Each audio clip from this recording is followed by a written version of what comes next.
Then and I forgot to do that. It's all right. We will not return to the beginning. We will not I'm return sorry, to the beginning. Mr. Brady. You will have to pick it up in progress. In progress.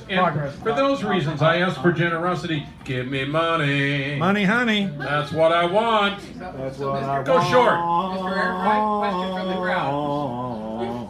That's what I've always respected the mic. Are we supposed to also respect the people behind the mic? Absolutely not. Absolutely. Absolutely, positively, resolutely, Go short on your Just want to time. clarify that. Shrink a little bit. You know, when we get older, spines tend to compact. Be short on your time. Thank you. And it helps with our tradition of getting everyone on the mic at one time, like 40 angels on the head of a pin.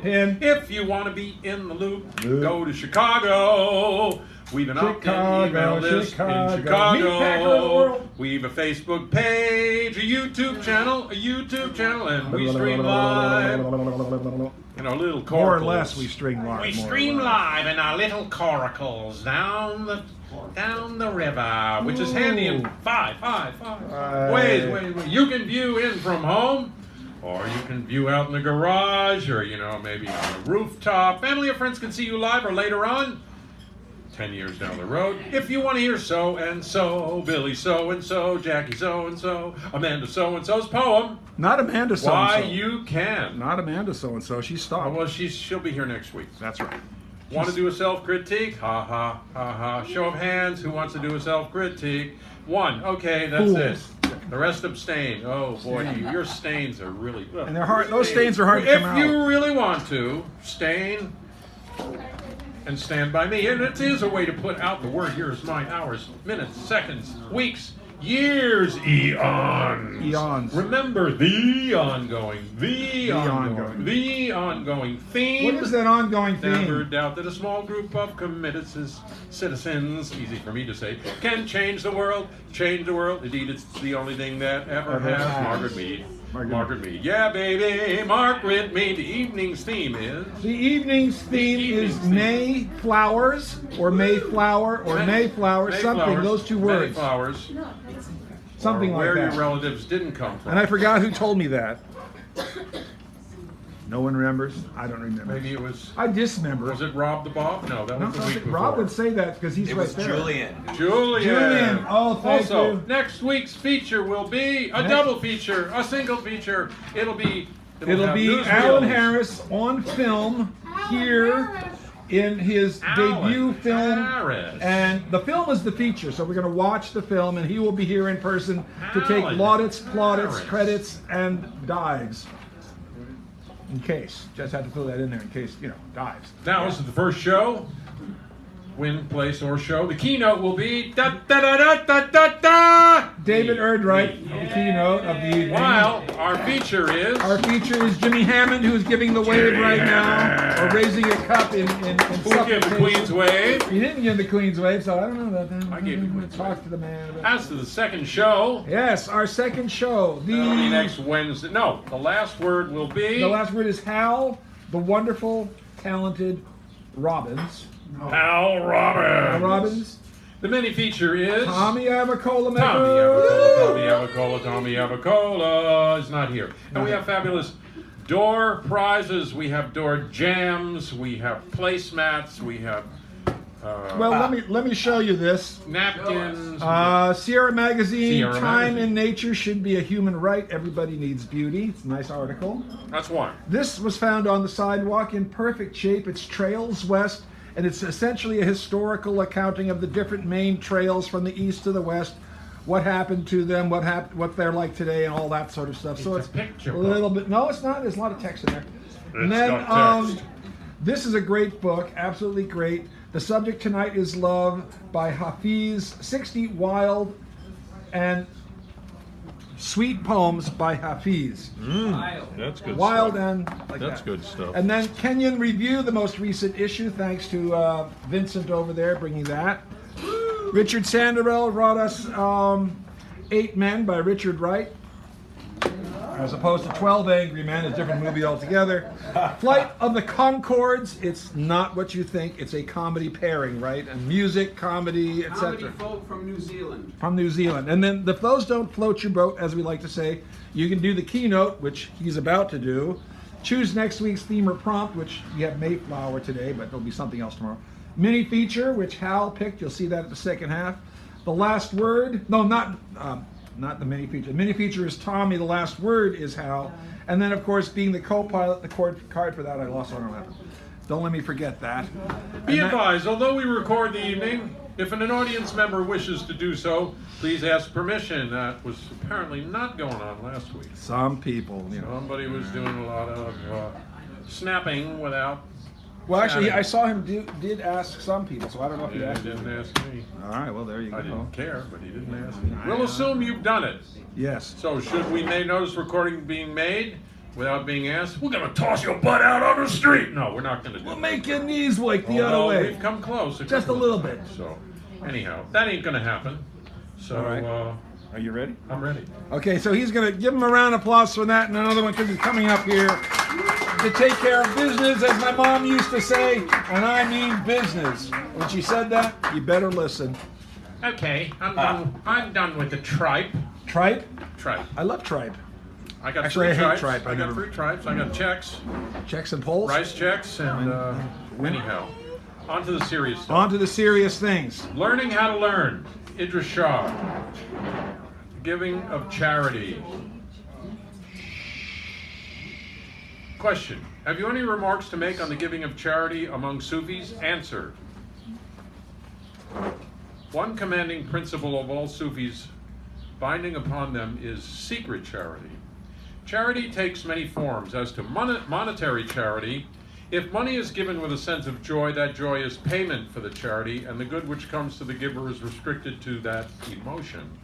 Although this kind of giving is familiar to most people, it nevertheless remains the minor form of charity. The second part of the minor form of charity is to give in order that the person may help himself. Thus, a person might buy a tool for a carpenter so that he can earn his living. This may not be emotional, but could still be calculated charity. Its limitations make it less than true charity. Money or valuables are given by Sufis or those who desire to be counted among them in accordance with the principle, let your left hand not know what your right hand does.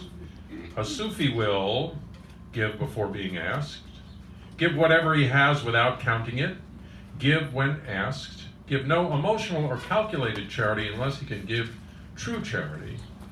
It is meritorious to give money to a Sufi for him to distribute it. He will give it out in large or small amounts to those who are deserving, not necessarily in accordance with their outward need.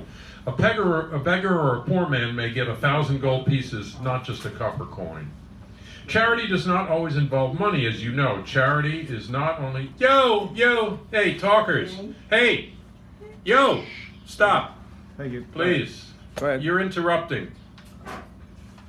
Please, Okay. I'll wait. Or just, Stop. okay, there we go. Go ahead. Charity does not always involve money, as you know. Charity is not only given, as you call it, it is lived and performed, which means being and doing. As Saadi, the great dervish, says in his Gulistan, you are unmoved by others. Suffering are not entitled to the name of man. You who are unmoved by others' suffering are not entitled to the name of man. Charity has been made into a great virtue only because of the low level of human decency.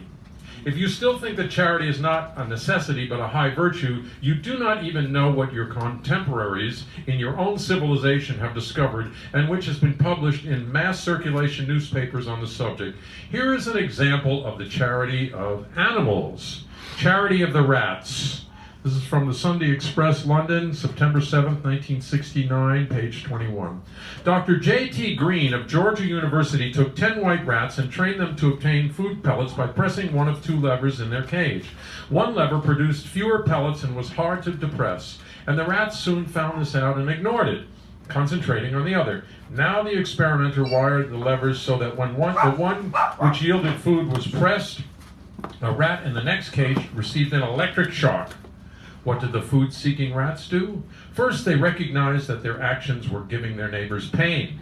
Then, no less than 8 out of 10 of them went over to the other lever, even though it was hard to work, and concentrated on it, saving their fellow from further harm. Thank you. Yay, rats.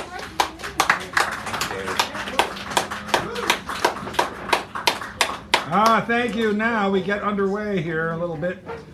Britt Peter is our first one on the mic. Now, if you can notice, the house is rather full.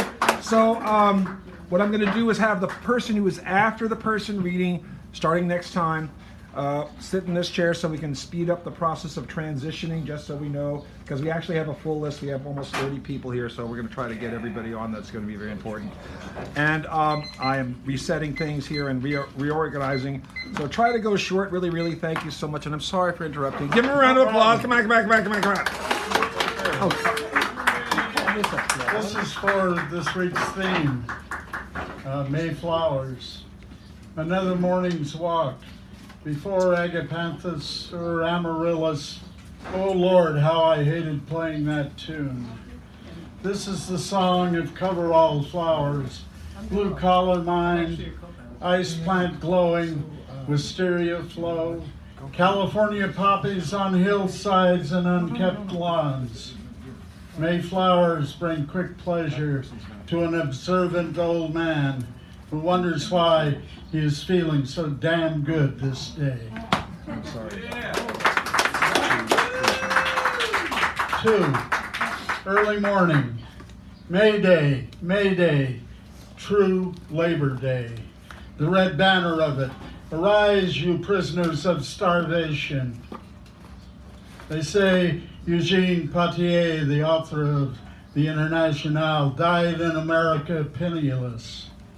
An old man with his hat tilted? Yeah, look at that picture. And a twinkle in his eye. May Day and May flowers growing on this Ohlone land. Poppies and ice plant sipping moisture from late night dew.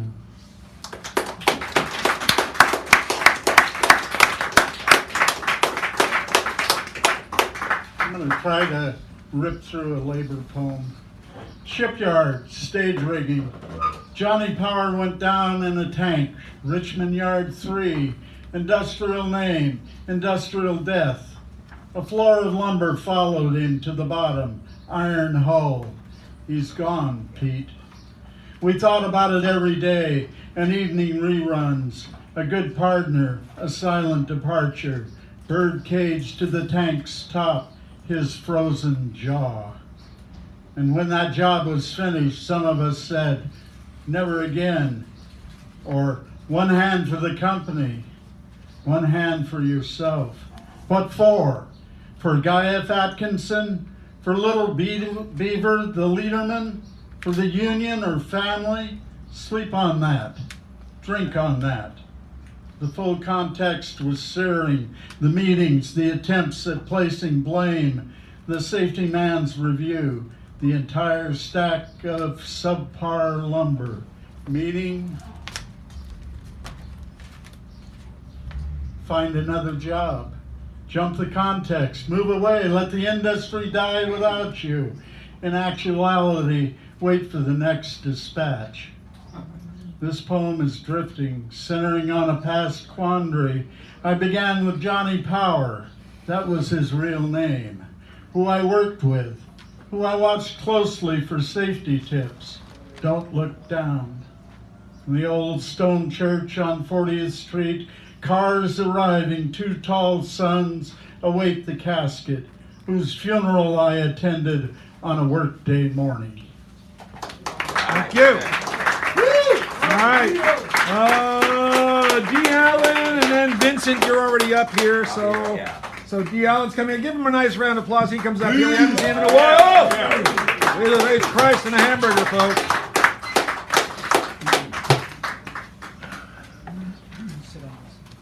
Oh, yeah. 2 poems for the night. Before I go into them, I've ran into like folk people who used to come here to Sacred Grounds a lot who have just made a reappearance. So I dedicate this this portion of the open mic to Jonathan North and his wife. Nicely done. All right. Kat Von Hoffe Cooper Yeah. and Raina Hunter. This is for the both of y'all. From the new book, Grounds Are Sacred, the Sacred Grounds Anthology. From page 19, this is called Skeptical. The family of Stephon Clark has every right to be skeptical. Sequita Thompson will never see her grandson again. Wanda Cleveland's right leg will never march on streets quite the same due to homicide accomplished and attempted. 8 slugs from patrolmen's anxious guns stopped Stephon's trip to his grandma's backyard. A speeding SUV with a sheriff's deputy behind the wheel knocked Wanda down like a human bowling pin. Police brutality occurs. The populace decreases. Police lie to millions. Cities hurt so often. The surviving public approaches a state of numbness. Too numb to notice that empathy died in their midst. The family of Stephon Clark has every right to be skeptical that justice for their son, a father to 2, and other stolen lives will see the coming of day. Yeah.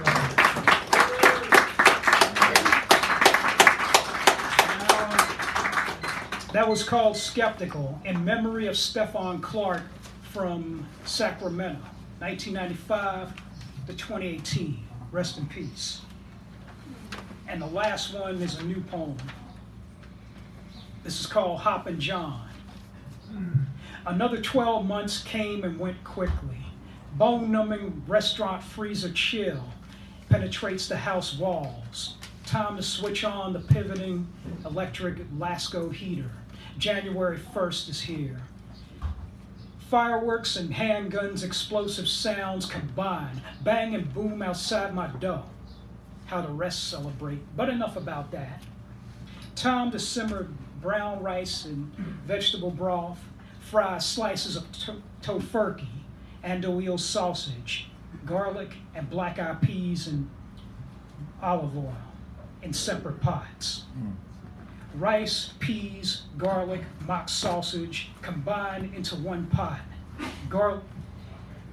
Collard greens, oregano, a pinch of cayenne pepper, a dash of paprika, stirred into a spicy winter of a wintertime dinner. Wine glass of sparkling apple cider.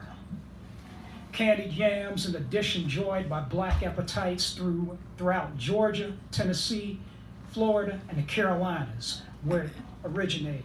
From slavery times to this New Year's night, Hoppin' John puts the heat back into me on a cold, festive evening. Onions are kept out of this dish. Pork bacon definitely stays out. On this or any other year, no dead swine touches these vegan lips of mine. There we go. T. Allen. Okay. Vincent and Raina. Vincent coming up, and Raina. Raina Hunter. That poem was Oh, called sorry. Hoppin' John for Sue Ellen Pector of Berkeley. Oh yeah. She wanted me to write a poem about a dish that was popular in the southern U.S. and the first one that popped into my head was one that I eat every New Year's night, Hoppin' John, which is like a tradition in that part of the country. From this mic to your ears, I'm D. Allen. Thank you. I'm sorry for the over talking there.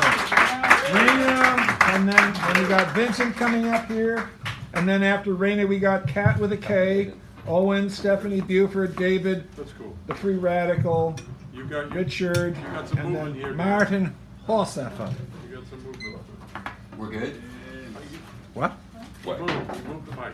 Oh. I moved the mic because I'm up here. Okay, all right. So, Julian, thank you for the theme. It's rocking. So, first one's called Secrets of the Mayflowers.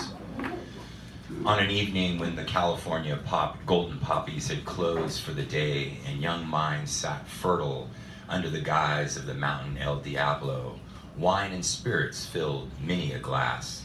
No room left on the Naugahyde family room couch with sweaty children's knees, and an oversized shedding German shepherd nestled near, and a rerun of CBS's Sunday programming with Archie Bunker had just concluded. You professed through a Bacchus grape-filled slur like a round of charades. We were related to the first European settlers, but the last vowel was dropped to be just a plain wrapping paper of a surname, not Irish, not even English, just opaque. Unchallenged, we proudly shared the centuries-old family fun fact in school, but years later discovering, like so much, there were too many hues of fiction and nonfiction falling from the mulching family tree. After the Twin Towers fell visiting Provincetown, Mass., there it was in the Pilgrim Museum, Peter Brown, ending in an E, signing the Mayflower Compact, but never could confirm we were his descendants. Maybe, and there are too many maybes still. You were told the same thing when you were a kid, when Grandpa Thomas had too much moonshine and Mama Willie Jewell had gone to bed, while yellow camellia flowers, freshly picked that morning, sat in the kitchen windowsill on a humid evening during an Alabama May, and his secretive white hood hung in the basement closet while a cross burned on the Mayfield's lawn just outside Birmingham.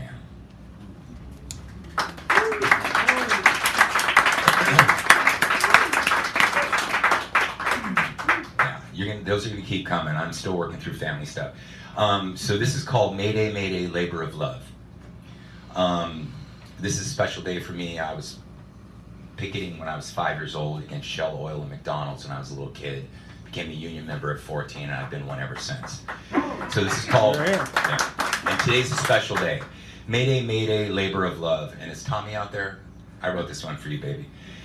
Many have died, many have chanced to struggle and tried for change in our labored workforce, on the docks, in the sweatshops, striking walk-offs, Chicago's Haymarket, and historical blood loss, standing with songs of hope and messages of change to feed our families, sick time to see a doctor with a living wage.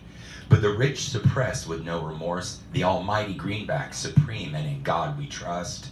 We continue to fight against Wall Street and corporate greed, never giving up, never standing down, always remembering those and their historical good deeds.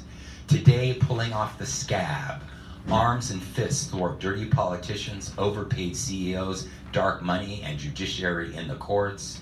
They pave the way forward in cities, towns, and in government chambers, forging the future of everyone involved in organized labor.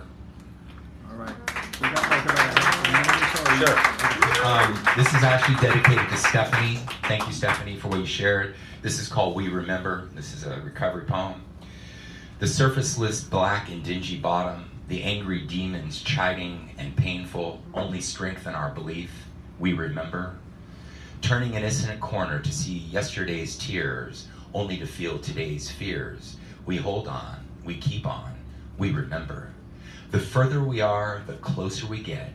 Cunning, baffling, powerful, and patient. We remember.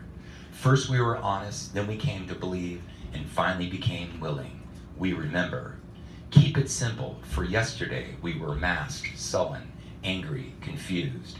We remember. Today we love, we hug, we smile, we feel, we remember. Tomorrow will come, but today has just begun. Promises kept, we're present, never alone. We remember. Thank you. Thank you, Vincent. All right. Raina is coming up now, and Kat with a K is after this. So Kat, wherever you are, come up here so we can get yourself ready there. Just before you get started, I'm sorry to Greg Pond. You give this to Greg, and this is Tommy's. Tommy. Those are for Tommy there. They're coming to you. I just want to make sure I got those before I forgot. Those are Greg's, yeah. All right, give Raina applause. She hasn't been here in like a long time. Glad to see her framed in this picture, going through to eternity. There we go. No matter how many times I come here, no one ever remembers me when I come here. I remember you. As soon as you walked in the door, I said, I remember that person. This is a poem called And a Sad Jester Played.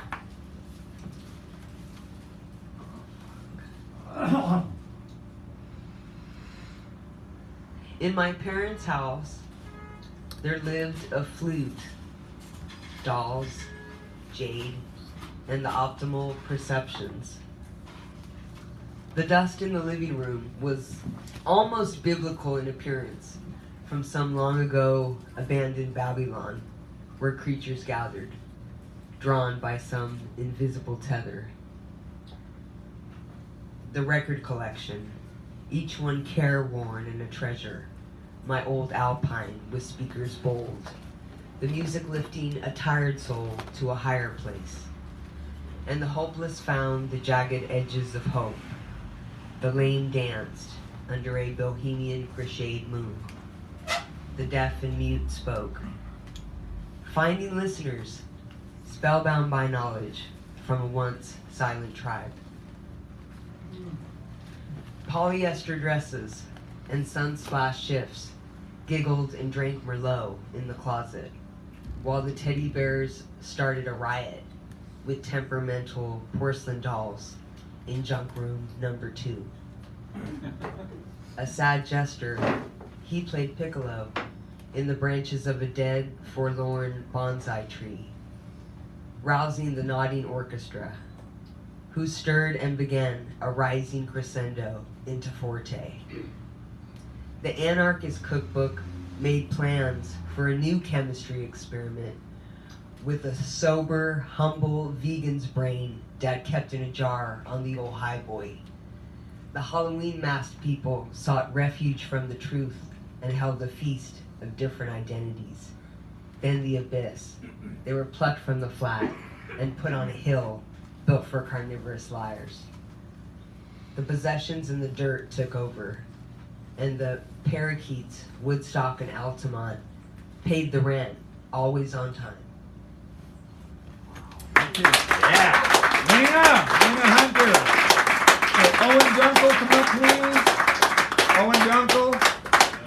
Owen, bring your stuff up to get ready. And now, Kat, who hasn't been here in half a million years, you want to sit in the chair or do you want to stand up? I think I'm best off standing All right, up. all right. And then just move the microphone this way so I can get a background that's not so blurry for you. That way it'll show up better on the. I didn't know we would go around. Yeah, it's just streaming. Don't worry, it won't harm you. Well, you know, CIA and all that stuff.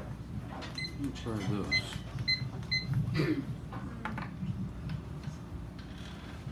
Alrighty, righty.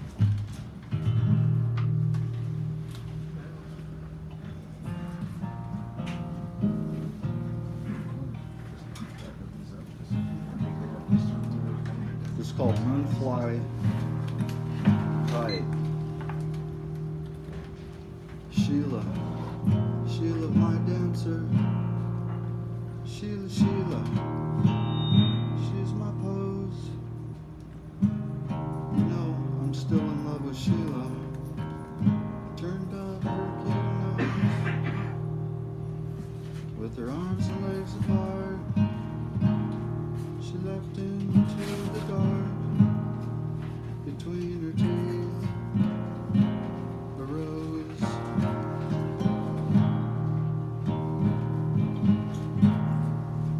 She exited the upper window to the sky. She fly. She didn't need any sleep that night. That night she didn't dream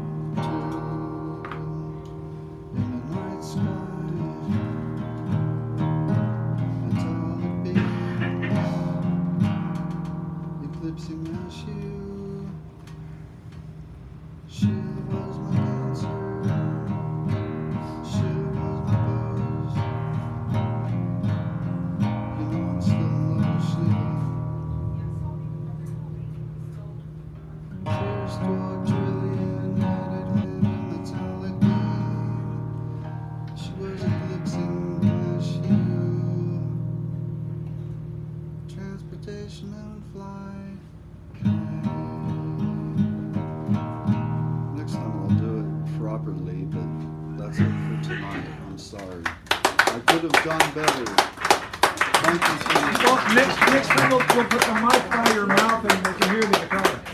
All right. Next one is Owen. Owen Dunkel, who's after him? And next one after that is Stephanie Manning. So Stephanie Manning, you're close on, aren't you? Where are you? Right here. Oh, sorry. Don't drop the mic. This way, sir. Oh, for God's sake, give Owen a round of applause if you would, please. Stephanie Manning, she's ready. And we're getting ready to go. Thank you, Kat. That was good. Like that. Okay. Thank you. All right. Okay, thank you.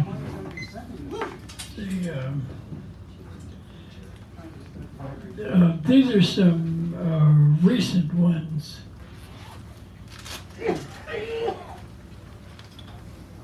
This one's dated 4/2019. To a butterfly, Jesse, all glorious things, glory to God. My words have wings, as glorious as the music of Spain. To the Trieste on Easter, that knowing smile. This is dated 4/22/19. My pen is poised on the edge of metaphor. All people cross a great reverie. I cross the T. Am I a man of imagination at all? A dog barks up Grant Street to remind us that we are alive, to tell me that there are scribblings of joy. A man barks up Grant Street. A man is a new dog. My mouth drooled, and it dribbled.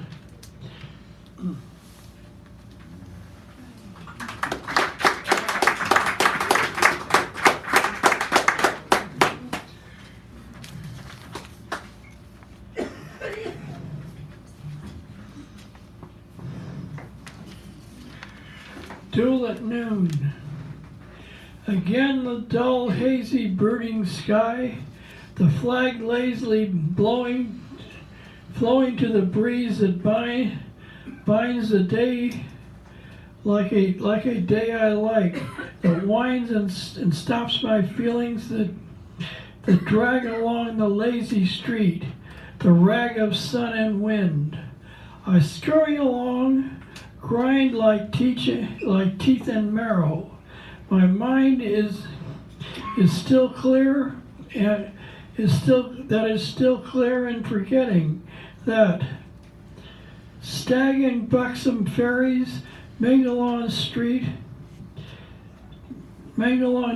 terms and talk of the times that I have crossed the busy street concrete as though it were my legs. Mime and sing all times for dimes and jubilation. T. Cornbone, Al Cap I see. Relation to your foreign phone. Actually, even in shorn phone. Oh. Sorry about that. There you go. I'll hold it unless you need it.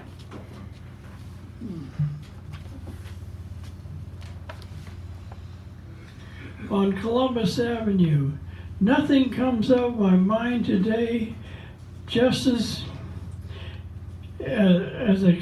exchange between peoples, myself and passers-by, are like snowball fights. A snowball fight on a sunny day in San Francisco, always full of empty moons. The moon could have grooves that wish they could talk like flowers, that are like biscuits, talking themselves into being fried into fat. Thank you, Mr. Owen. Thank you very much. When Gunga, ladies and gentlemen. And now the famed Stephanie. Who's after Stephanie? After Stephanie is Buford. Buford, you're on the. Oh, you're already up here anyway. Antoinette, I know you came in. Is Antoinette out there? I know she is. I saw her. I know. Where is she? Oh, on the other side. That way. All right, all right.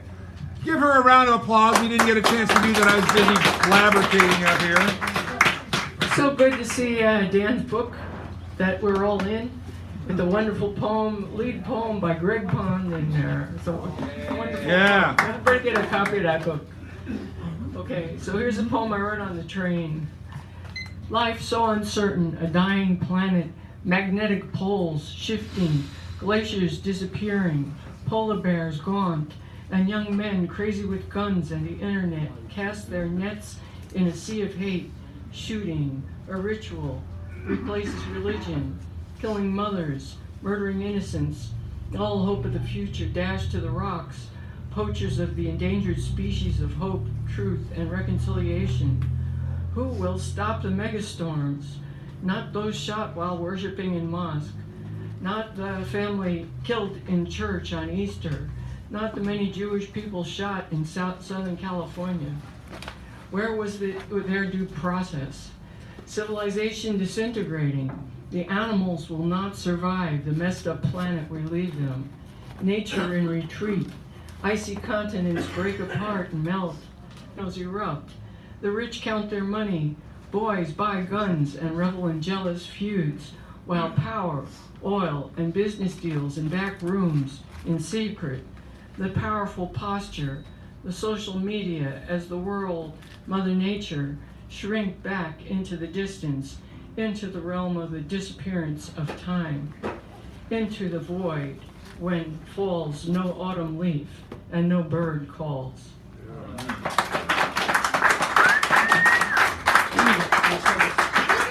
Thank you, Stephanie. Always wonderfully generous. Who's next? Next one is David. David Erdreich, yes, you're coming back for the open mic. You were the keynote. No, you're next. David Erdreich. No, David Erdreich's after you. Oh, okay. Yeah, he's following you. I don't care. You're good. As long as I get to talk. Yeah, you get to talk. I get to talk. Give him a round of applause. Come on, people. Let's wake it up around here. Sorry about the miscommunication. Move this down.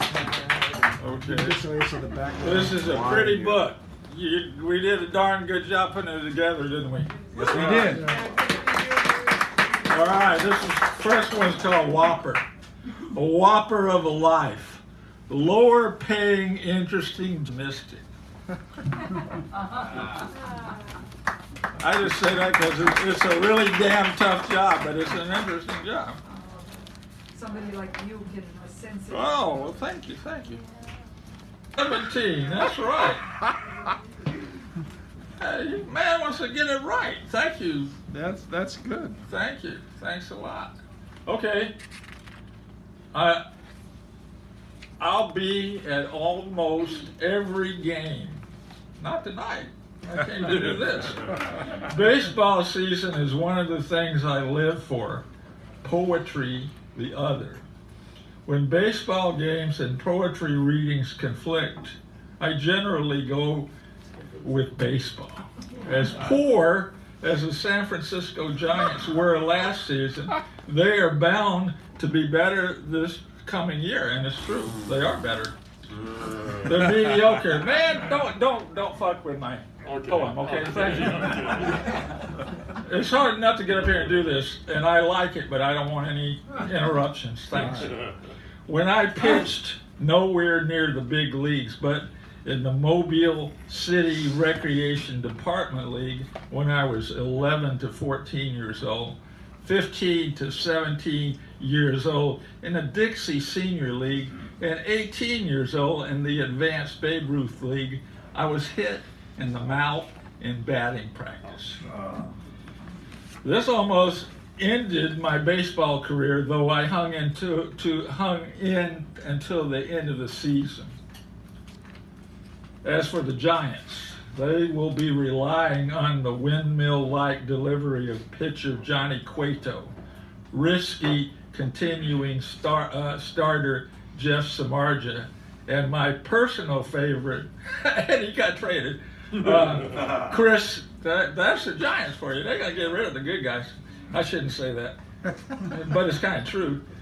Chris Stratton, who spent some time in the minor leagues in between pitching a no-hitter several years ago and then experiencing some poor to mediocre pitching performance following his gym. Pitching in the big leagues is apparently tough. Damn right. Yeah, it is. Here, here. Give it up for Buford. Yes, I'm the. So for the people who don't know, the person who does the keynote also comes back to the open mic to do an open thing. So give him a round of applause as Mr. Erdreich is about to speak. The spirits are about to speak. Mayflower, a rose between my finger grows. Oh. Inveterate hetero. Scientists have discovered with the right pheromones, men will flock to you at parties. Great! But what happens when you stop fucking like rabbits? You have to talk to each other. First thing in the morning. What then? Do you get along? Are you quiet, guys? Tolerant? Women? Do you like the way each other smell? 3 days into the funky when you're on the trail and haven't bathed? Wow! What a scientific revelation! Smell has been important ever since we were insects, fish, reptiles, amphibians, prime mammals. We can tell by the smell when you're ready. Fools constantly rediscovering the hindbrain. Smell repels, smell attracts. A sniff of the quiff. Don't talk about it. That's not nice. That's very nice. I wish I could put it on ice. Thaw it out whenever I'm lonely. And remember, the past 6 million years, what differentiates you from all others, my dear? 6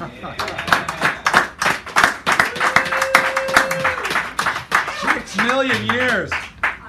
Like a rose. Like a rose. I dug that up, and this, when I was looking for, going through my music, this one, and I've been looking for this for a long time, this one is called Luncheon with Tonk. I eat gruff billy goats for breakfast under the bridge, and I don't skin 'em first neither. Roast 'em whole over a peat fire gives it a nice foul smoky taste. For lunch, I flatten a coney if he hops too near. Step on 'em quick like, grind their bones to make my bread. Skunk juice makes a nice aperitif with just a touch of mink spray for seasoning. Drop in a still wriggling, well-wrapped body from a spider's web as garnish, and you're all set. For dessert, try woodchuck bladder coated with pond scum, kind of like black pudding with mint. Piss on the fire to put it out, then it's back to the cave to read Pud Granite's latest historical tome, Last Days of Stonehenge. Part of the series on standing stones and a sequel to Caught in the Bog. For lighter reading, perhaps Rosetta Stone's translation, Moans of the Minoans, is more to your liking. Although I prefer her earlier trilogy, Minotaur in the Maze, Basking with Basilics, and Medusa's Moods. Before departing, spelunkers who aren't coming back soon should read Navigating the Styx by the noted naturalist Blind Fish. Next week we'll discuss how shale cleanses the palate.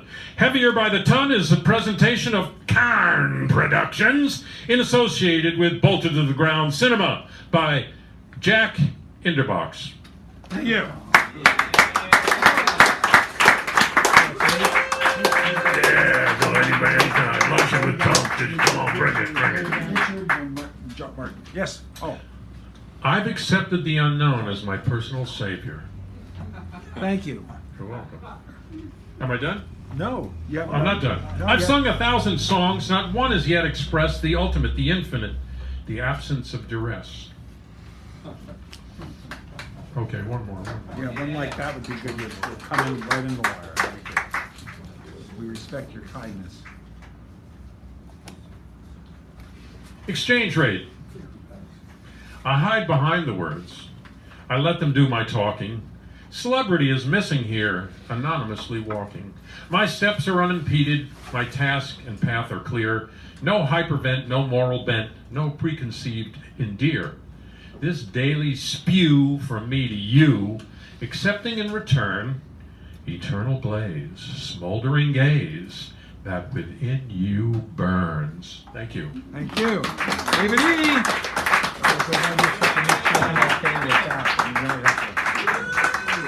All right, ladies and gentlemen, thank you so much for being here. My mother thanks you. My brother thanks you. My best friend's second cousin's neighbor to the south, second grade teacher's best friend's child's friend's dog's mother's best friend, second grade family thanks you. And I thank you. Apropos of what other people have done, open your prayer books to page 13, lucky 13. As I'm going to read this, and then I'll read this other one, which is also short. This is my, this actually has won a prize and was published. So just so you know, Ode to P. Bless this water that has passed through me.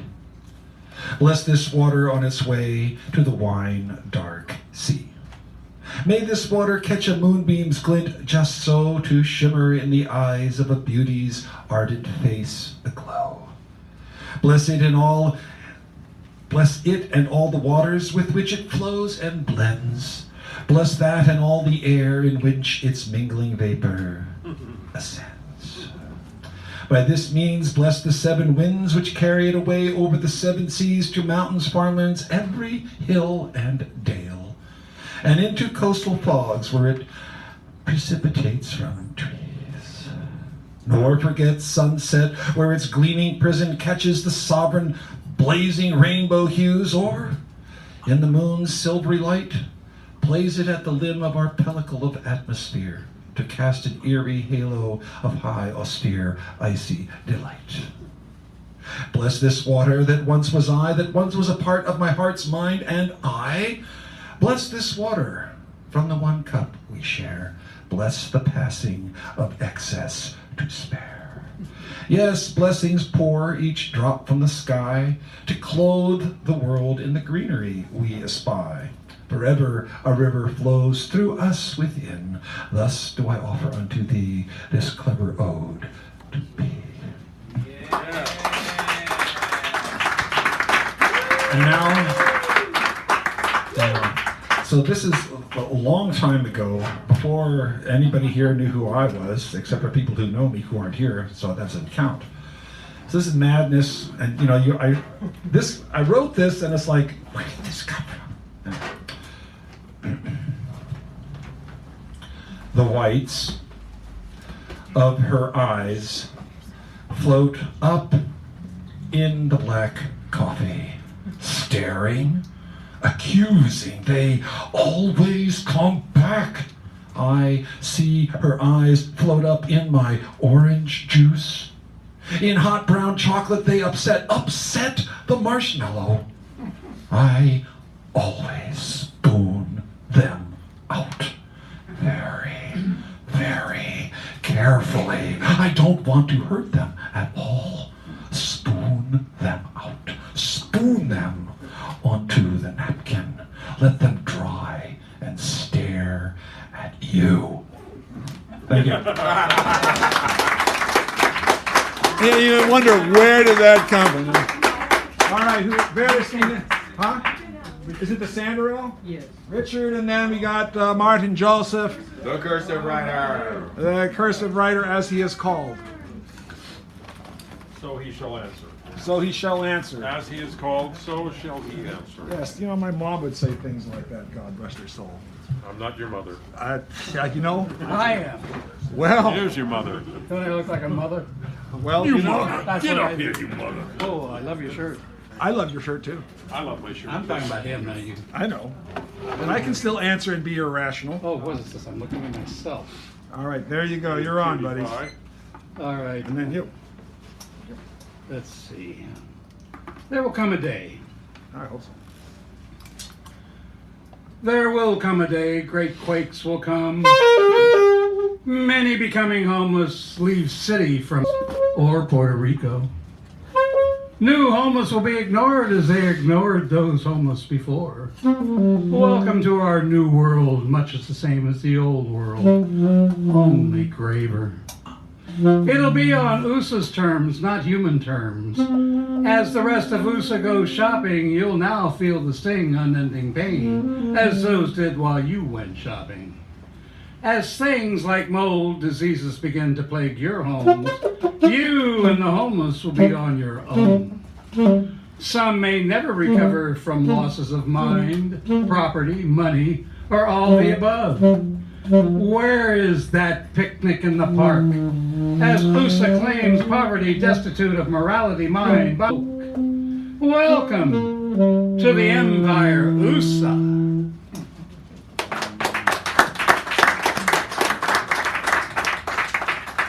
You don't speak for all vets. Sick of people who claim they speak for vets. Seldom, if ever, talk what concerns me. It's only to be the right vets who get to be heard, respected. After all, aptly, the USAN Wars. In Vietnam, they never call it the Vietnam War. It's the American War. USA believes itself to be a peaceful country. Parts of USA's mental health issues. Lies my country tells me. We only react when attacked, never understanding we attack all countries as our right. Manifest destiny rights again, again, again. Sylvester Stallone. The new John Wayne in his mind. Claims to speak for Vietnam vets, then makes a movie called Rambo, where vets are just batshit crazy, ready to go after human beings like they did in the American War in Vietnam, getting back at all those people who supposedly called vets baby killers. Truth is, the baby killers are USANs. No one speaks for me except me. No politician, religious leader, ever will speak. They propagated these wars. Suck egg, Speaker of the House Pelosi, who never found a war she didn't like. I may let AOC, Barbara Lee, John Lewis, Tammy Duckworth to speak for me. No one else has earned that right.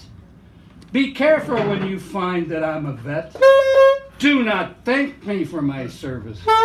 If you do, you have no understanding of USA's wars and what you're thanking me for. Do not speak for vets because vets don't agree. Beware of USA's wars, wars for empire where we never fight for the rights, let alone yours. We fight for bankers and their ilk. Do not ever speak for vets unless indigenous, anti-war, or a vet. Then speak for yourselves. The rest have never earned that right. Thank you. Mr. Sanderell and David Erbright on saxophone. And now, before we get to our feature, we have Mr. Martin Joseph coming up here, for God's sakes. Are you ready, Martin Joseph? All right. Okie dokie. All right.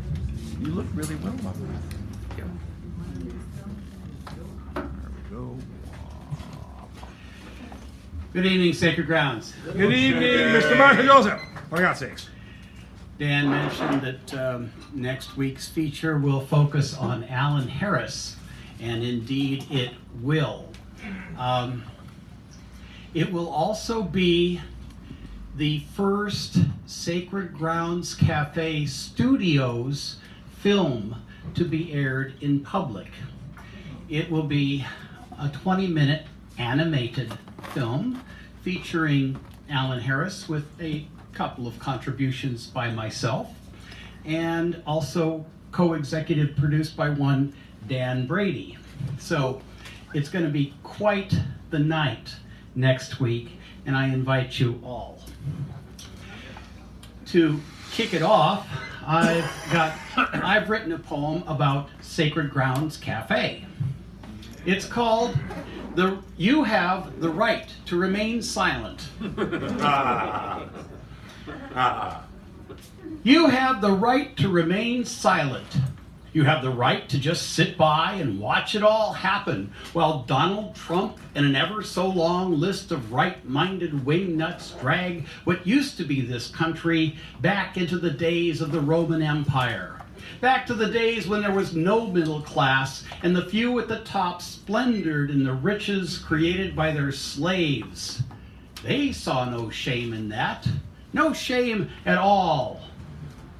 You have the right to remain silent. You may, if you wish, scribble down a little poem and read it to a few friends at a local coffee house. You may even walk down Market Street with 20,000 other people and express some disapproval of the way things are. You may clear your throat like a British nobleman or cluck your tongue like a disapproving clergy. You may even cling steadfastly to the idea that any of your actions will have even the slightest effect on the powers that be. Just so long as you remember that it was written into the Constitution, $1, one vote. And then again, one extra free and discretionary dollar, one vote. And then again, one extra free and discretionary $1 million, one vote. Because we just want to keep things simple. You don't have an extra free and discretionary $1 million, do you? Then why am I talking to you? You will always have the right to remain silent. I saw the day when we put 250,000 people in the Capitol Mall. Noble words rang out through the speakers and we all went home. But the war kept going on. A Buddhist monk set fire to himself and the wars kept going on. Phil Oakes committed suicide and the wars kept going on. The machines of loving grace that Donald Trump believes watch over us have now much faster processors. They can consider 1 million actions alternatives before we get our heads around one. My friends long ago hypothesized that if somehow we could just pop off Nixon, maybe that would turn things around. Maybe that would bring our men and women home from all the wars. They did not know about the mushrooms in Michigan. They cover 4 square miles with spores and all are just part of exactly the same mushroom. You pop off Nixon, you pop off Hoover, hell, you even pop off Reagan, Bush, and Trump, and Cheney and Trump, and the Koch brothers and Trump, and Steve Bannon and Trump, and Mitch McConnell and Paul Ryan and Trump, and Kellyanne Conway, Sean Spicer, and Bill O'Reilly, and Fox News, and Trump, and you still haven't made a dent. The substructure of stolen money at the top will just generate new spores, the pervasive giant mushroom that strangles our state houses, that has gerrymandered our voting districts into farce, and that knows the coding of the voting machines will teach us how to live in an autocratic society and give us all the full right to remain silent. But I am not a silent man. Instead, I will take my Indian drum and all of you out to a windy beach in San Francisco. We will take Marco harps too. And we will beat the ancient rhythm and keep time with his harmonica. We will go to that place where the spirit of Steve Mackin resides. We will dance along beside the waves, raise great poets from their graves. We will hear those words we crave written on the shadows of Plato's cave. We will feed Sacred Grounds coffee to all who spend the starry night with us. It will be the night we all create art. We will hear a poem about Dan Brady's fart. And we'll show the weakness of the clowns who would wield the power over us. And when the dawn is breaking, we will amplify the clouds. We will hold our heads unbowed. We will speak our thoughts aloud where no one is disallowed. Where we will think the thoughts unthinkable with a spirit that's unsinkable. Electric flashes will fill the airwaves. Our ohms will be the broadcast towers with Jimi Hendrix rhymes playing through cathedral chimes. We will reach across the stratosphere and integrate all times. We will discover that we have never ever been alone. Suddenly we see the faces that join in the parade with ideas that never fade. We will know that we have made just another link in one long, unending chain. Yes, we all have the right to remain silent. We have the right to remain silent, but I won't. You have the right to remain silent, but I don't think you will. We all have the right to remain silent, but we never, ever will. Thank you very much. Let's go there! Here we go. Shem, those are yours. You said 3, right? Make sure that was 3, because oh yeah. All right. All right. Where's Jimmy? Where's Jim? You're gonna come up here because I'm gonna embarrass you in public. Because you're coming up here. I'm introducing you, for crying out loud. My God in heaven! Look at this house we got around here. A bunch of drunks. No. I speak for myself when I say that. You know, there's the capacity of the human beings to generate all sorts of chemicals in their mind, and they can blow their own minds if they have the right kind of meditational technique. It's fascinating work. Yeah. Anyway, so Jimmy Hammond, that is the man's personal real name. He has many nicknames: Jimmy the Hat, Jimmy Mankind, amongst others. Jimmy Gulag, thank you for that. He reminds me.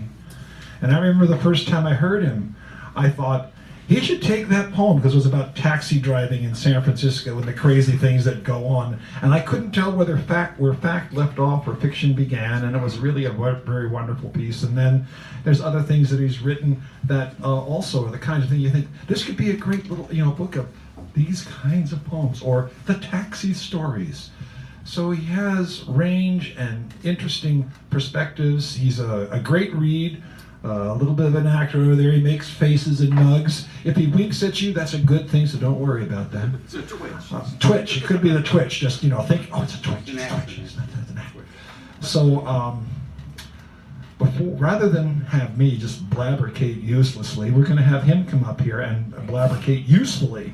So give him a round of applause as he comes up here, our feature of the evening, Mr. Jimmy Hammond, Jimmy Mankind, Jimmy Gulag, and all, etc. Now, we're going to make sure this is exactly, you got to leave this here so you don't just move forward. Let me make sure you're framed.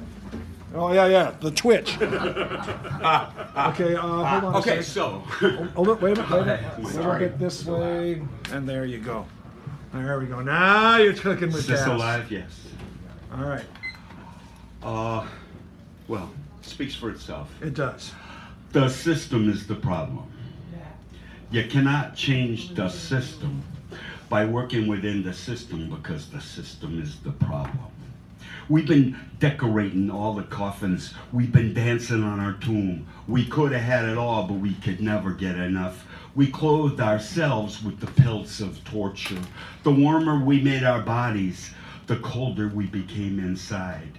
We always took 9 for an answer from corpo rat unpersons, systemic immortals that could not say yes to the living. They are like the doctors in the death camps, saving the babies only for them to be executed later. Humans are the canaries in their own coal mine. We have run out of songbirds long ago. We are mosh pit bulls dancing on our crypt, as if celebrating the disinheritance of the meek. We are nothing more than a big fat banana republic with a more sophisticated style of corruption. We believe in our economic systems as if they were religions. Yet religions are political, whereas real politic is the economy, stupid, and has become a business. Our money is an illusion, yet we believe money is the god of all things. Our constant growth is gay as cancer. Dead zones define the oceans, our fields, and our brains. Fields of grass can kill you. Arugula is the new Geiger counter. It's true, actually. A glass war takes up our attention. Because you know why? Berkeley professors who were measuring this stuff from Fukushima found out that the most accurate messages were from broadleaf lettuce type, red lettuce, arugula, kale, that kind of thing. And they could get the most highest reading from that instead of just grass and stuff. So anyway, a class war takes up our attention, but it is not as advertised. Right and left have merged in an attack of medieval memoriam, promulgating their undead past upon our unborn future. The monarchs and dukes of business empires have united to return us to monarchy at the time of the Magna Carta, ruling over serfdom in the fields and cities of gig jobs and standby labor. The Occupy movement was a passive placement within the unjust laws of the land. It is the first powerful counterattack by the self-ruling, anarchic, irregular, and poetic right brain against the linear left, as they used to say. Until now, anarchy has always been the province of finance, oil, and the war machine. Now it also belongs to any MBA, CIA, or type A, straight A, anal compulsive, a-hole alpha dog who is not ashamed to kill, aligned against all the rest of us. They want us to have a cause because defining discussions to the issues locks debate into the adversarial rationalizations of the system, creating compromise. If that, whereas constant compromise only compromises the truth. And as the lies gain relevance and equality via the debate, imagine negotiating the definition of fraud. When, quote, they say, it can't be fraud if we didn't know we were lying, is their salient defense. No one could have imagined them turning planes into missiles, say Condi. You cannot work for change within the system because the system is the problem.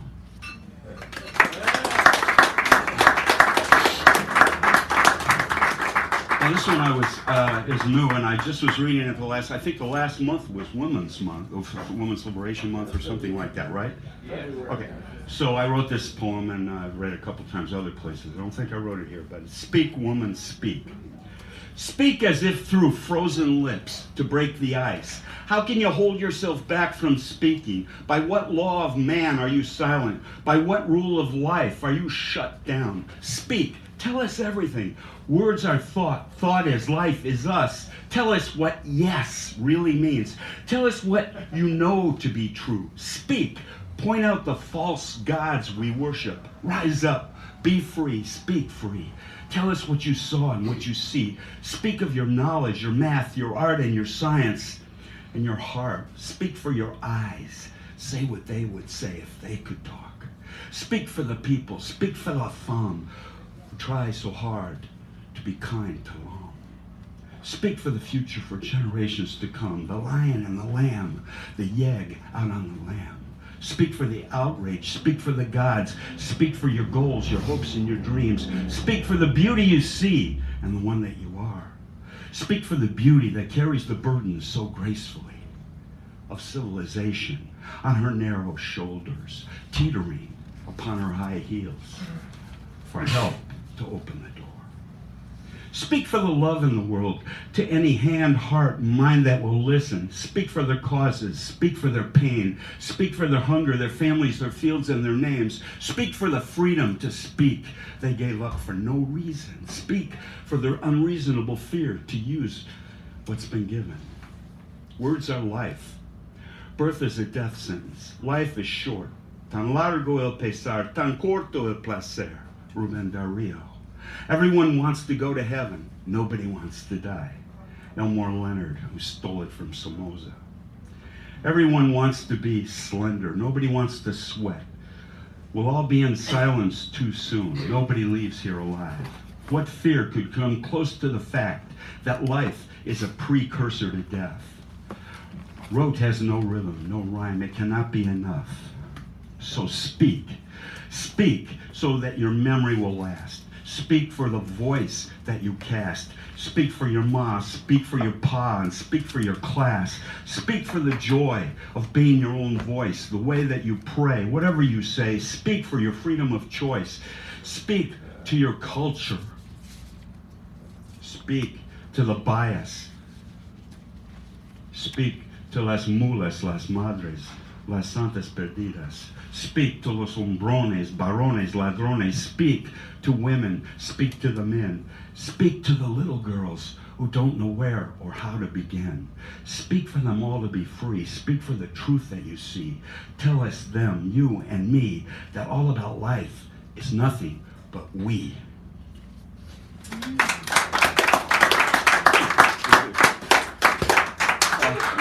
There's a addendum. Parallel lives, parallel goals, they never touch. We specialize ourselves into an insulation that carries us deeper and deeper into our own myopia. If I don't ask about you, you won't ask about me.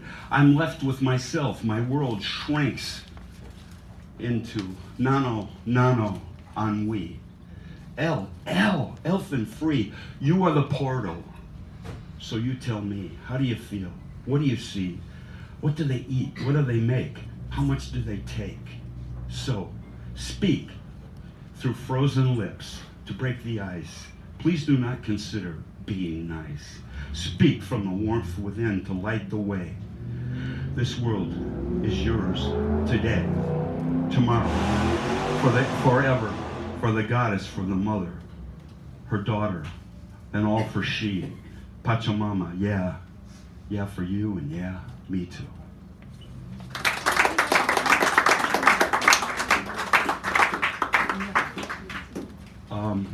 There's a prologue. Actually, it's just a poem, I know. So I'm going to throw this down in a second. Everybody wants to go to heaven. Nobody wants to die. Everybody wants to get it wet, but nobody wants to mop up.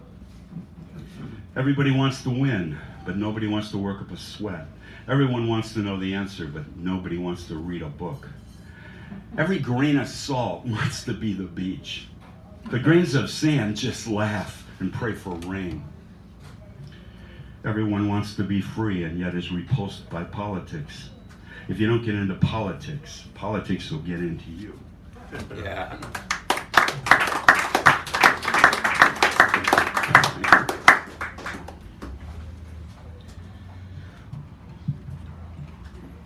So we've danced to devil's tunes, I, shivering home to pray, to serve one master in the night, another in the day.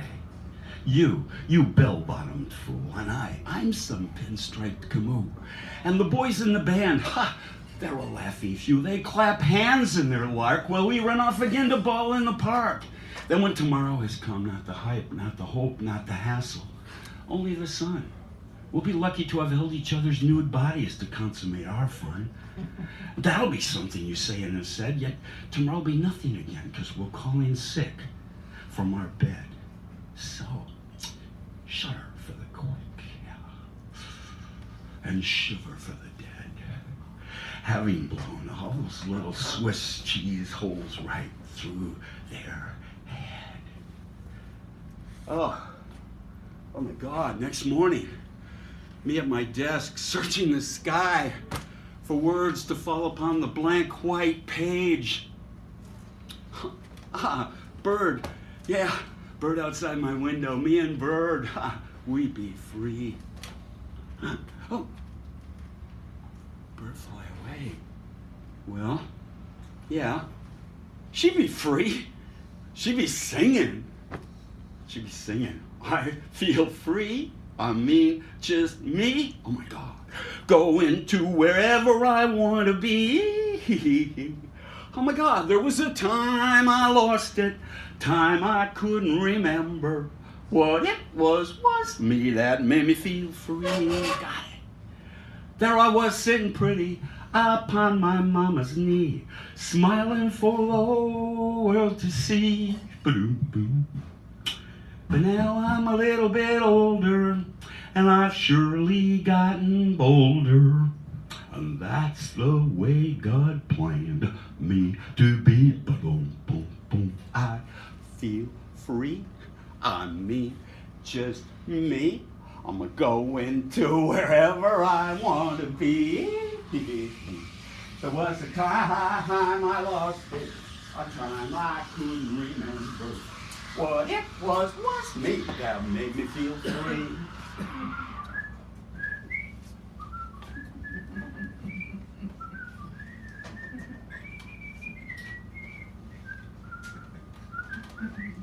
Going to wherever I want to be. That's all, folks. Jimmy Hammond!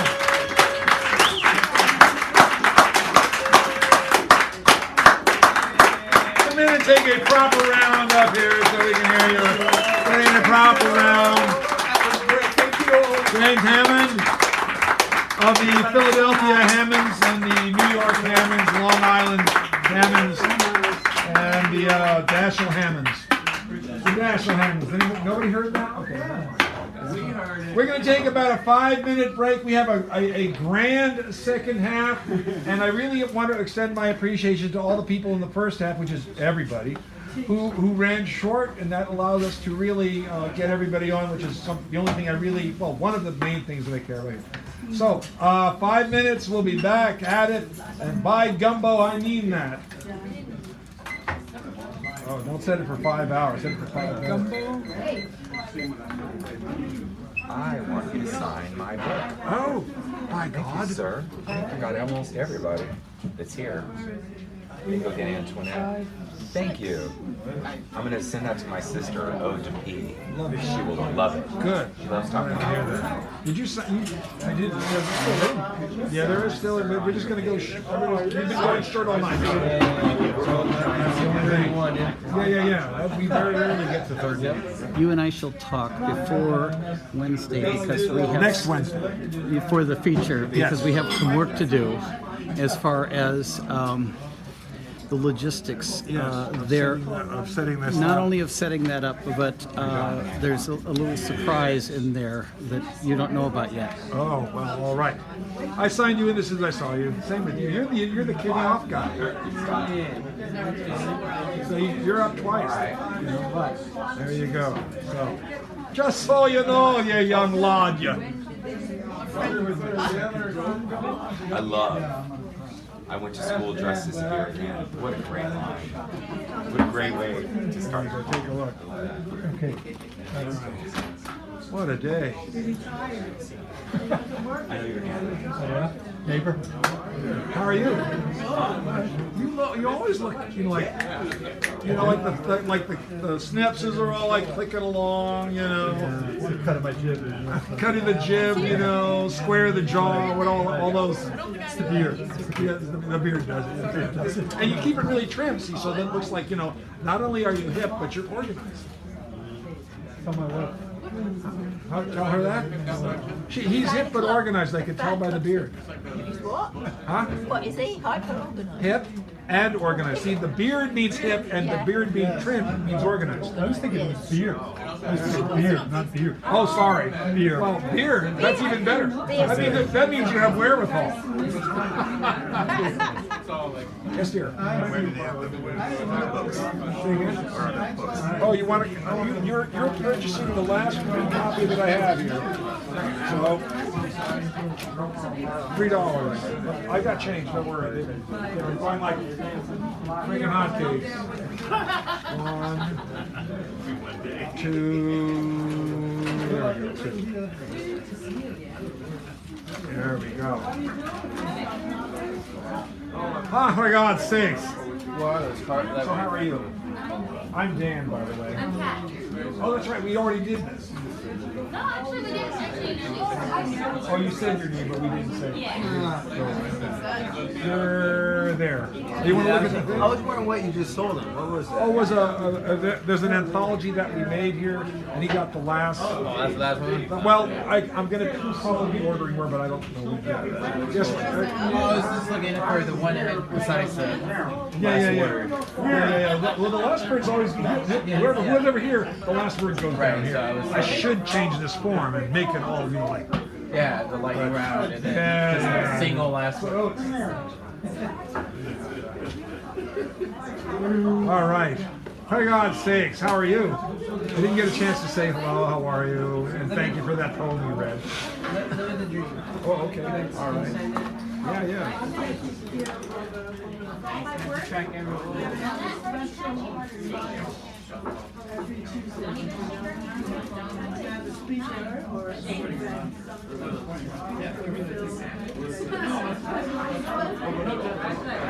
Be careful.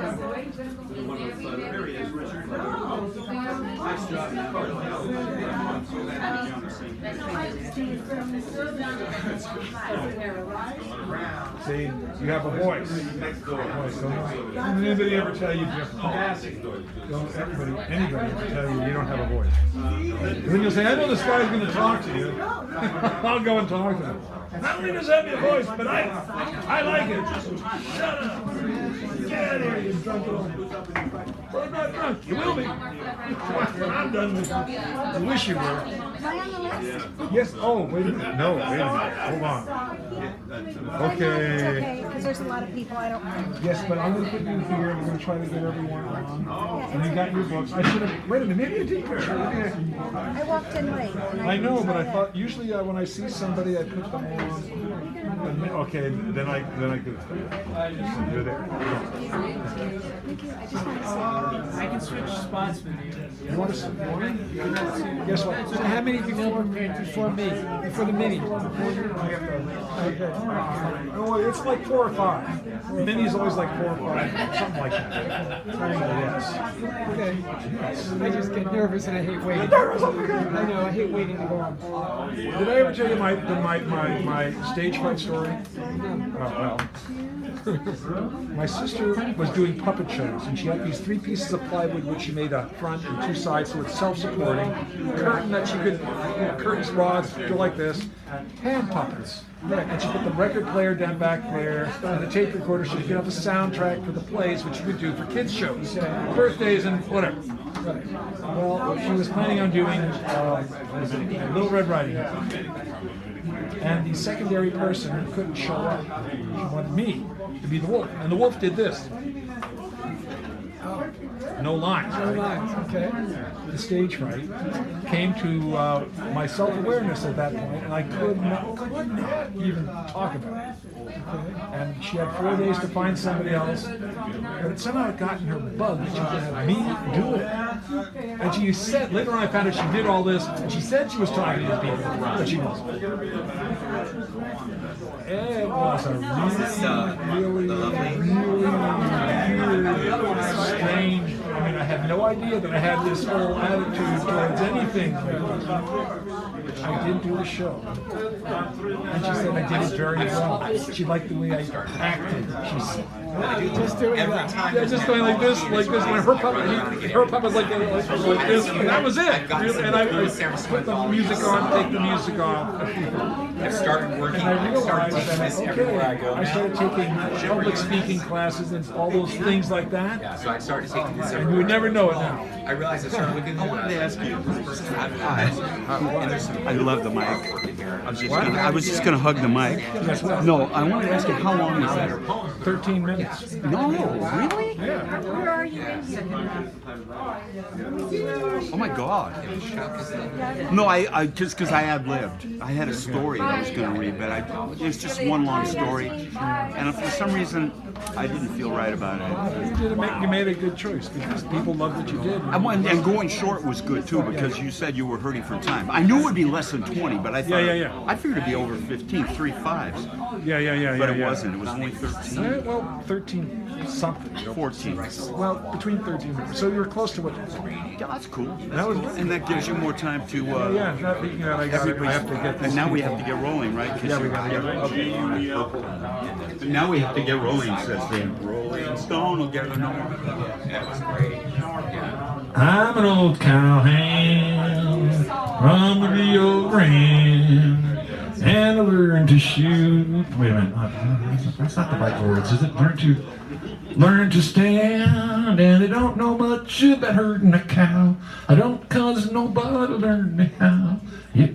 Oh, it's quiet. Thank you very much. I'll discontinue that song because I not only can't remember the words, I think I already butchered them. Yes, you did. Thank you so much. Bravo.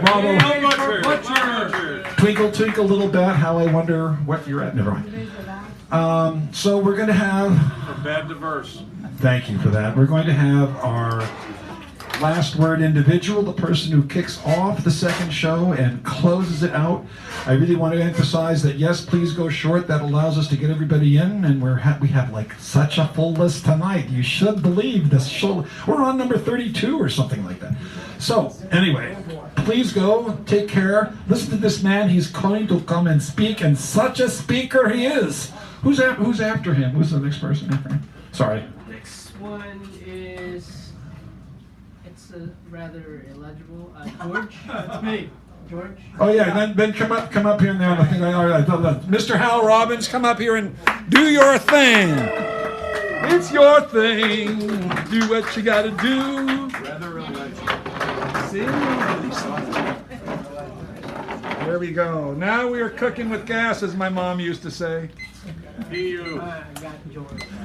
To the theme of Mayflowers, Home Thoughts from Abroad by Robert Browning. Oh, to be in England now that April's there, and whoever wakes in England finds some morning unaware how the lowest boughs of the brushwood sheaf round my elm tree bole are in tiny leaf, while the chaffinch sings on the orchard bough in England now. And after April, when May follows, and the whitethroat builds and all the swallows, hark how my blossomed pear tree in the hedge leans on the field and scatters on the clover blossoms and dewdrops at the bedspray's edge. That's the wise thrush.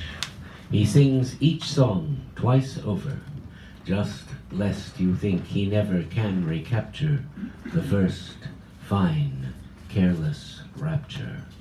And though the fields look rough with hoary dew, all will be gay when noontide wakes anew the buttercup, the little children's dower, far brighter than this gaudy melon flower. Well done. We're here. All right. George just coming up, and then Wendy will take the on-deck chair. Give George a round of applause, please. George Lister, a fellow countryman, I think. 6-word memoirs. Why women only? Men don't write. Toes are cold. Turn up heat. First some tea, then a cracker. First student coming, nod in shower. Plants watered, take the day off. Change the rhythm so it's not boring. Stop reading, brain starting to hurt. More sex is necessary, and soon. Dog's eyes are woeful but bright. Amazing color on these tall stalks. End of story, beginning of new. Bright, dull, tall, short, open, shut. Give me your hand, my love. Write a poem, but not today. Read quick before time runs out. Pete Riley, when is the right time to get your next dog? Max died and it was too painful to consider until it wasn't. Like most things, they show up when the time is right. The tiny ad said, "We have a sad and lovely golden retriever. He was following kids home from school, picked up as a truant, and brought to our shelter." Like most things, they show up when the time is right. I drove to Willits. He was sitting quiet in a cage surrounded by a bunch of dogs going nuts and a cat licking her paw just outside. I took him to a nearby farm field, let him go. He ran around in ever-widening circles, lay down in the grass, legs punching and swiping the air. We sat together on a rock, sharing life, eye to eye. Want to come home with me? He rubbed cow shit on my leg. That's a yes. Next time I brought Sally to meet him. She cried. We took Pete Riley home.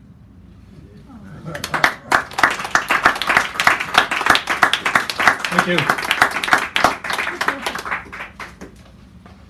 Thank you, gang at Sacred Grounds. That's 6 words. 6-word memoir. Yes, it is. This is from a book called Dog Songs by Mary Oliver. Oh, all The right. great and wonderful Mary Oliver. Yeah. It's called Conversations. Said Bear, "I know I'm supposed to keep my eye on you, but it's difficult, the way you lag behind and keep talking to people." Well, how can you be keeping your eye on me when you're half a mile ahead? True, said Bear, but I'm thinking of you all the time. I had to go away for a few days, so I called the kennel and made an appointment. I guess Bear overheard the conversation. Love and company, said Bear, are the adornments that change everything. I know they'll be nice to me, but I'll be sad, sad, sad. And pitifully, he wrung his paws. I canceled the trip. Thank you. Thank you, George Lister. All right. And now my wife is coming up here, Wendy Walters, to read to you. And then it looks like Veronica? Veronica? Yeah, this is Veronica. Is Veronica here? I don't know. It's either Veronica or Veronica. She left. Oh, she left. Okay, all right. Thank you for the invitation. And give her a round, please. We didn't. Oh yeah, let me go. Just get close. You know how to do this. You're perfect. Hello, everyone. Hello. Hello. I've missed a while. It's so nice to be here. I don't have a poem from Mayflower, but it's a spring poem, and very short. Are not my steps a little livelier than before? And my arms swinging gaily as I skip through this field of freshly cut grass? The next poem is a short haiku about the coming of the spring, of the equinox. Giving night the boot, all this light, earlier now, daytime lingers long. And this next poem I took from a prompt I read, and one little word in the prompt made me think of this poem. So it wasn't kind of not really directly what the prompt said, but everything is touched by something else. everything changes into something never before. All things are connected and have a place in the oneness of life, forever becoming more.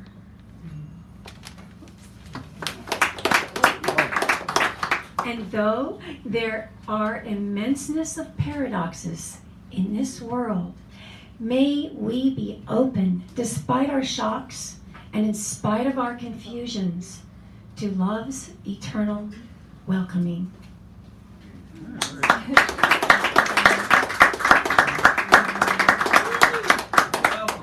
This is called, so I did a few short poems from some April prompts I received. I am restless for a window to the place inside love's name, having forgotten what my heart knows underneath this swirl of uncertainty. What is clear and true has eluded my remembering. But I have heard bells ring, but I have heard bells calling that change the darkness into light. I am restless for a window to the bell inside myself, to the place inside love's name.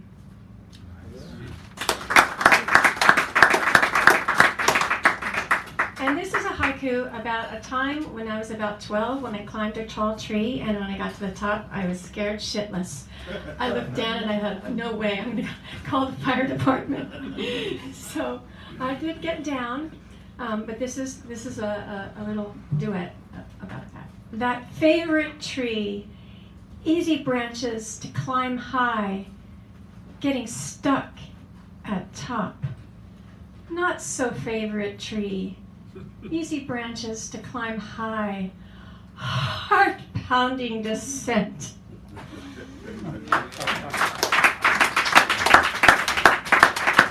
How much time? About a minute, a little short. Oh, okay. I've got to do it short. I'm going to do this poem, whimsical poem about bubbles. Oh, yes. Just imagine I have bubbles and I'm blowing them at you. I forgot them. Bubbles. Bubbles. Bubbles. Come get your bubbles. Good for your heart. Good for a lark. Liven up the dullness. Evaporate the heartache. Send up the bubbles. The round, gay spheres of joyful play. Send out the wonderment that births an easy laugh. Effervescent bubbles, good for us all. Bring in the splendor of magic forgotten.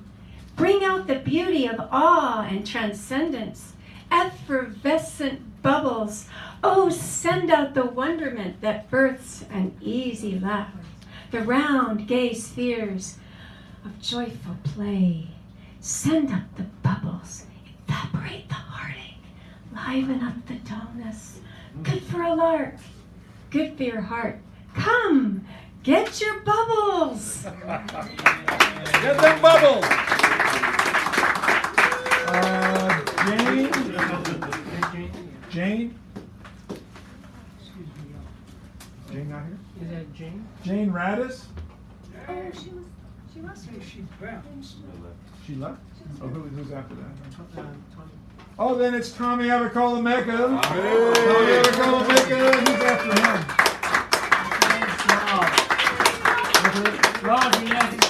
You're after him. Come on up and take the on-deck chair. Sorry that Jane, we didn't get here with Jane. Thank you. Are you ready, Tommy? Yep. Okay, let me just get you set here. Okay, and he's on. Young male stars having their earrings, pink hair, or ponytails blurred, pixelated, or pasted over with an emoji. An official ban on effeminacy enacted to keep them off TV, out of concert halls. Little fresh meat, China state media calls them, describing them as slender but weak as willows. Don't they know Willows have strong roots, sturdy enough to withstand the onslaught of age-old taboos, symbols of immortality and rebirth. Willows don't weep, they just endure. Nice. And to the theme, boys with greased down hair, uncomfortable in jackets and ties in the afternoon heat. Girls in white dresses, veils, hands folded in prayer, little brides of Christ, walk quietly under the never-straying eyes of dark, blue-gowned bodyguard nuns with huge brown rosary lassos. Past the bakery's sweet aroma, the coffee shop where the jukebox can never get no satisfaction, the families waving from the worn marble steps of brick front row houses, mothers or aunts racing to the curb to snap photos. The procession, the first Sunday in May, led by a life-size Madonna, carried by freshly shaven men, sweat sliding from their foreheads into their eyes, down their aching lower backs. They step into the schoolyard, dreaming of a cold beer or a fire hydrant's cool spray. Setting the statue down near the makeshift altar, they wipe their brows with graying white hankies and look for their kids. The May Queen and her escort assume their places. She fingers the crown made of fresh May flowers she'll place on the statue's head. The nuns begin to sing, "O Mary, we crown thee with blossoms today." A barrage of out-of-tune voices join in. The dark clouds that have been gathering overhead suddenly break open. Thunder roars like some biblical god on a mountaintop. Everyone runs for cover. I head home.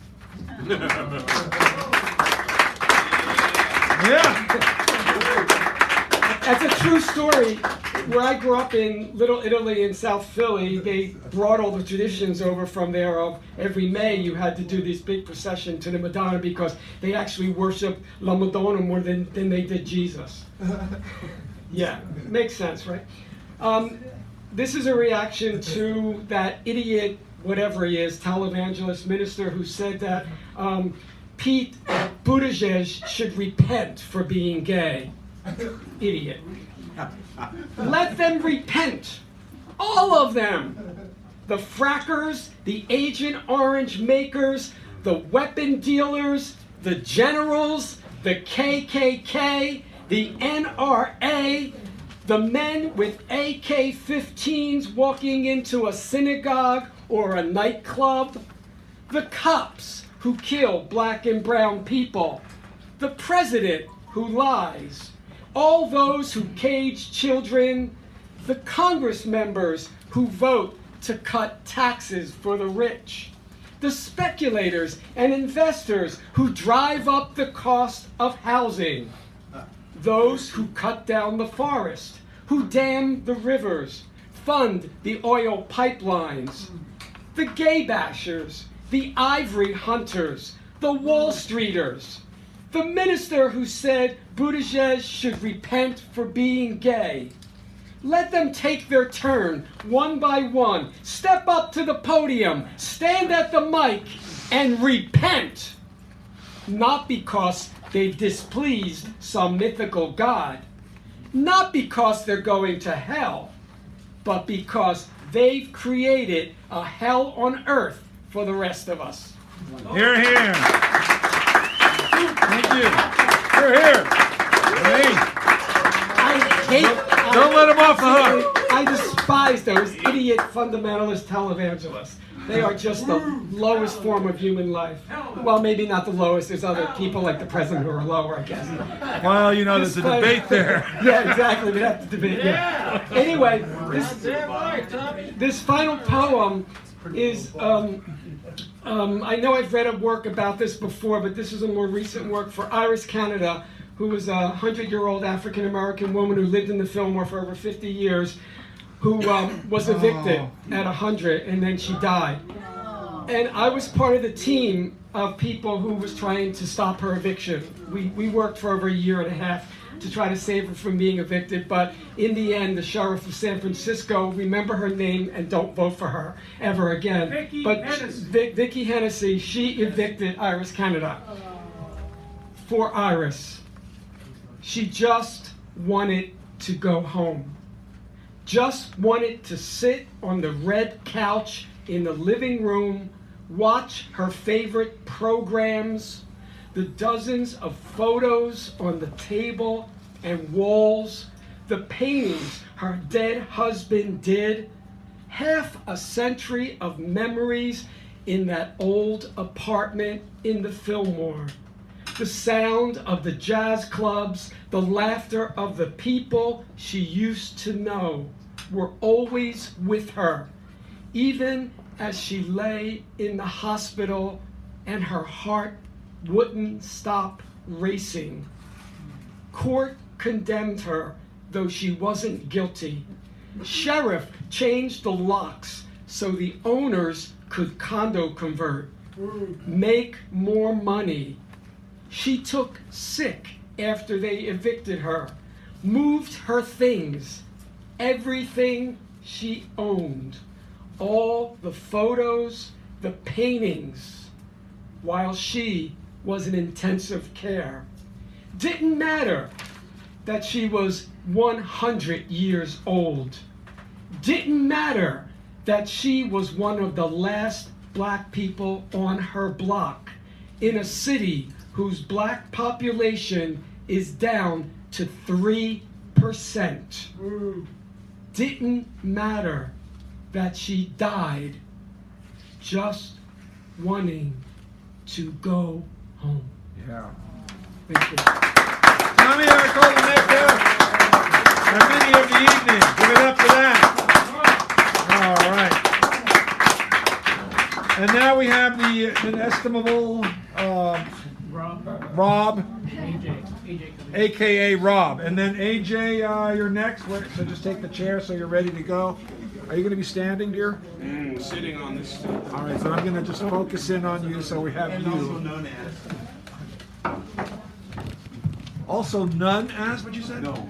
No, oh, so I thought you said none. The case stands for. Oh, okay. Case in point. Casey Jones, all right. Are you ready, dear? Yes. All right, there we go. Oh, wait a minute. Now you're going. Does anyone know, is the tulip a Mayflower? Can't, depends on where you grow 'em. I'll take it. All right, then I am adhering to the theme. Some of you may think that it is nothing but fun and games being a provocateur, but I actually have 7 lawsuits pending against me because of this song. The towns of Beaverlick, Crapstone, Keisterville, Stinking Bay, Bastardstown, Boogertown, and Hornytown are all suing me because I did not include them in this song.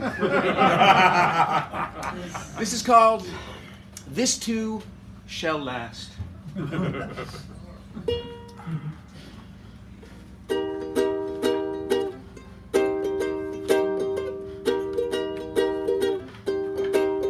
There's a lass in Montparnasse who will never be harassed. This too shall last. There's an infant in India who will never know their caste. This too shall last. There's a tyke in the Klondike who will never strike another. There's a clan in the Sudan who honor the Earth Mother. There's a family in Fredonia with skin of every shade. There's a geezer in the Galapagos about to get laid.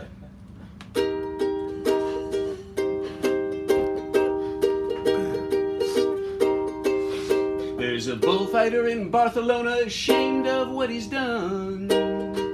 This too shall last. There's a pansexual in Patagonia laughing in the sun. This too shall last. 3 lovers in Long Dong will never know jealousy. Punky Doodle's Corners has punted poverty. There's a chimney sweep in Chocolate Bayou, never heard a preacher. There's a happy teen in Aberdeen with a loving sexual teacher. Wouldn't that have been nice?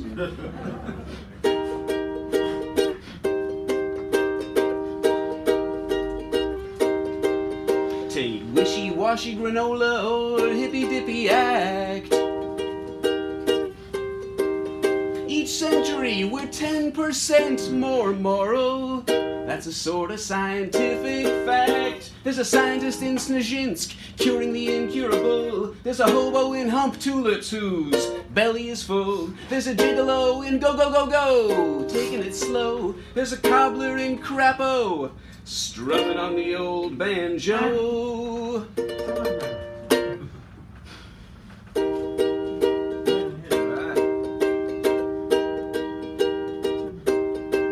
There's an elephant in Uluru who will never be slaughtered. This too shall last.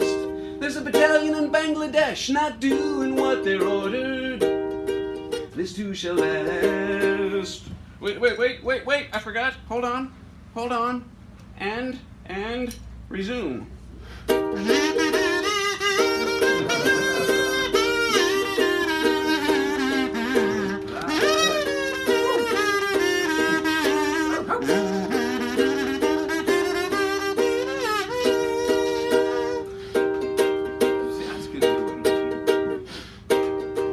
There's a socialist in San Luis du Jaja who will never be maligned.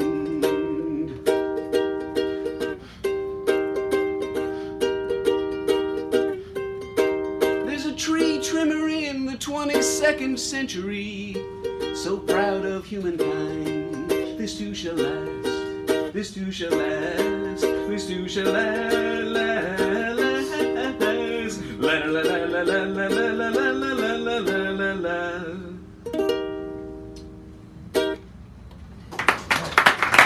That's wrong.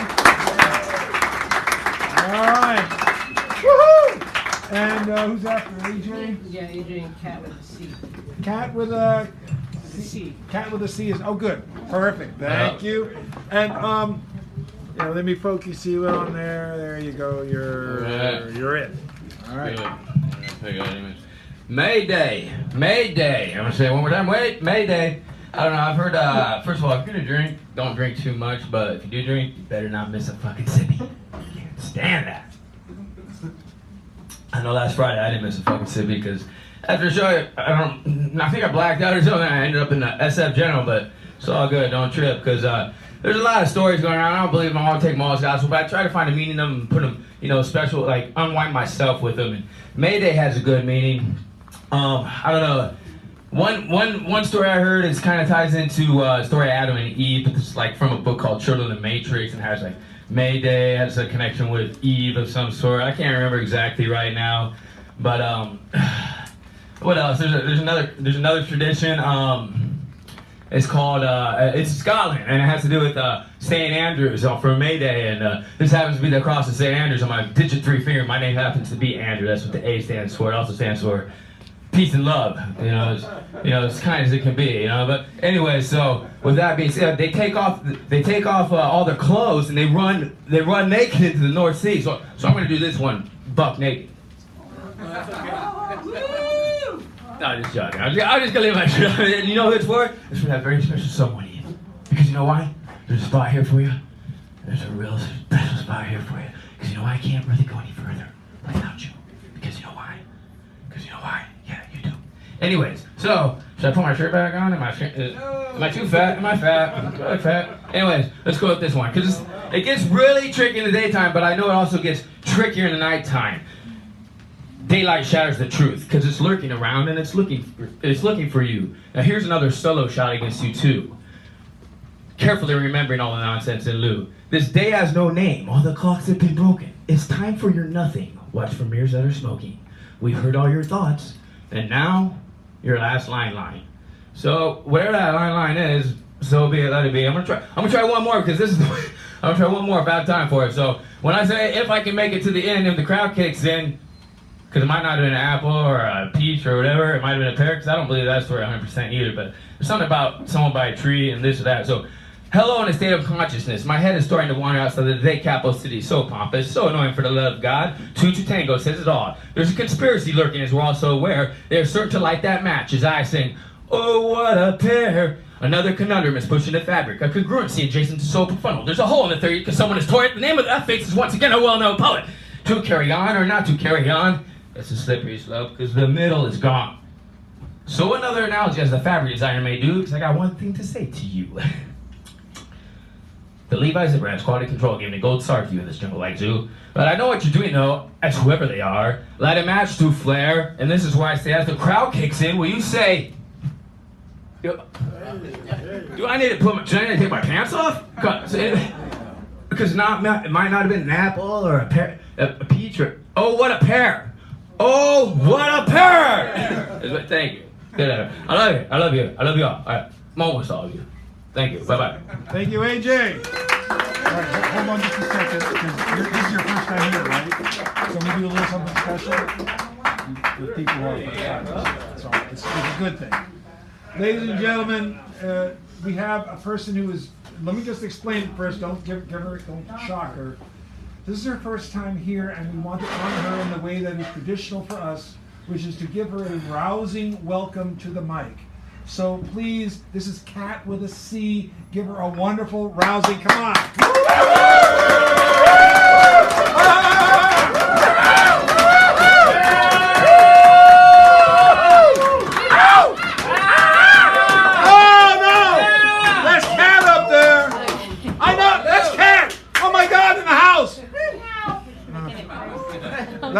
That's how we do it. Just so you, I saw you thought like, oh my God, what does this mean? But you're good. You're perfect. So I don't do open mics before. Never been. Okay, no, whatever. I'm gonna just read. Mayflower. All right. Has nothing to do with it, but whatever. Okay, this one's untitled. It says, see, it took me a while to get to this point where I thought a relationship was a must. And I was right, partially. But the part that people left out was with whom? Who was I supposed to have a relationship with? Baby daddy number 1? No. Baby daddy number 2? Not only no, but your man? Nah. How about God? That's new. New indeed. The idea had never occurred to me. Seek a relationship with the one who truly loves me. One who would keep his promises. One who would take care of me and my babies. My babies need to know this new being. The one who makes me so happy, so free. Free to be who he wants me to be. Not because he is making me into something I'm not, but because he created me and knows who I am. I have broken this vessel so many times, wish I could just read the user's guide. Guide me to you, Lord. That's what I prayed, but never dreamt you would hear me say. Say that I need you, say I desperately need help. Turned every which way, there was no one else. No one to direct me, no one to care. No one kept their promises. They'd never be there. There when I needed them most. But it was all part of your plan, for me to let go of my hopes in a man. Man, I was stupid. So blind, you may say. But I'm letting go of the brokenness and being loved today.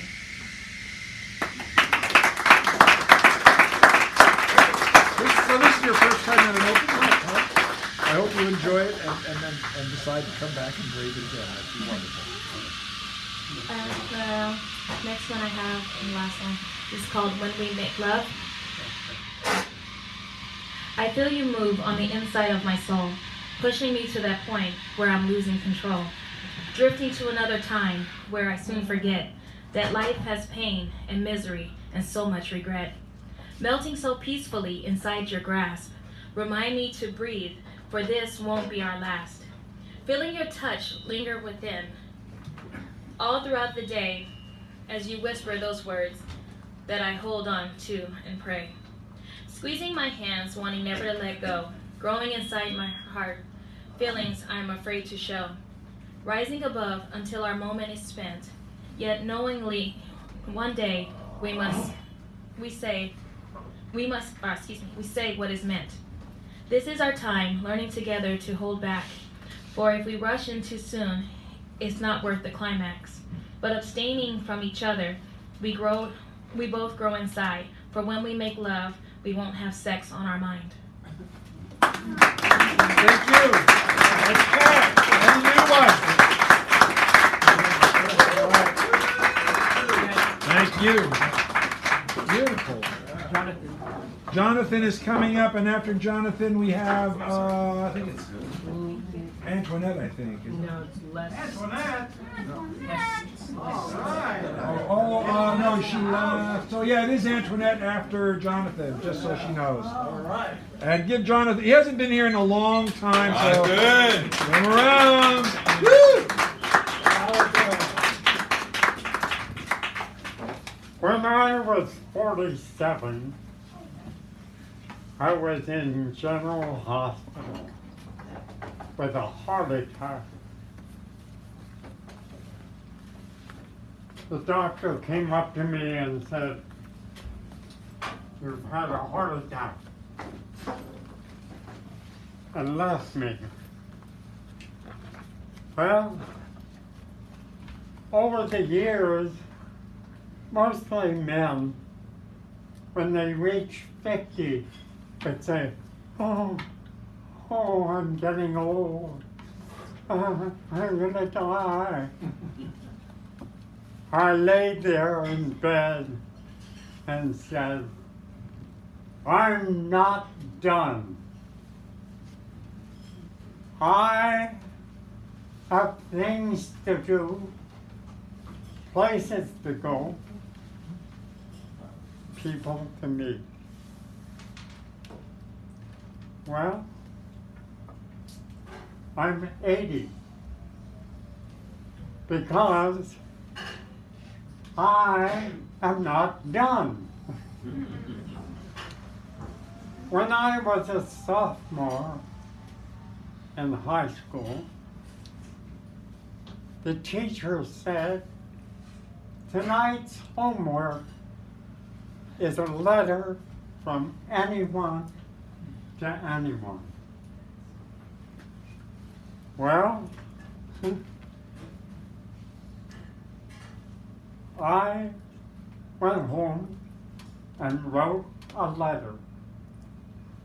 And I brought it in to school and I put it down on the teacher's desk, on the staff.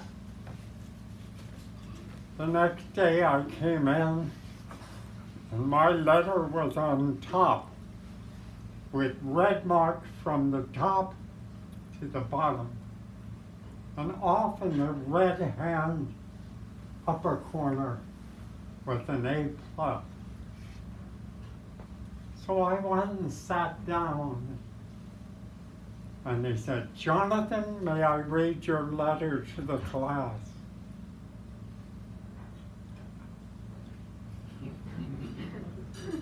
Really, I had never been asked that.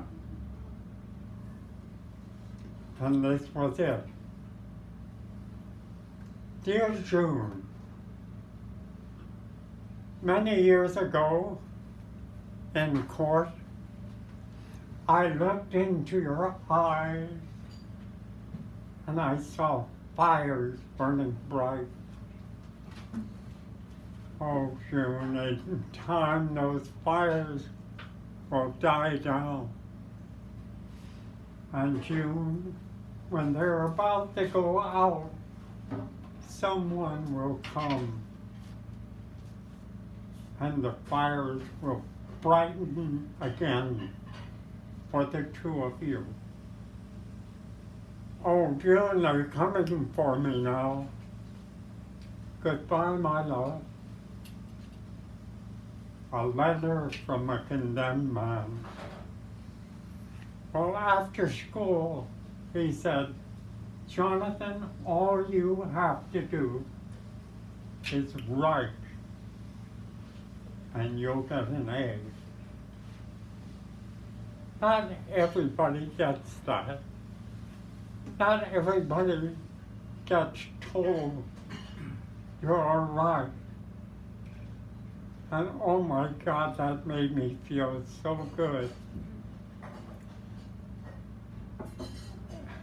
Yes. By the way, my heart, most of you have 4 arteries feeding the heart. I have 2.5. And that's why I've had many heart attacks. But I'm still here. Thank you, Jonathan.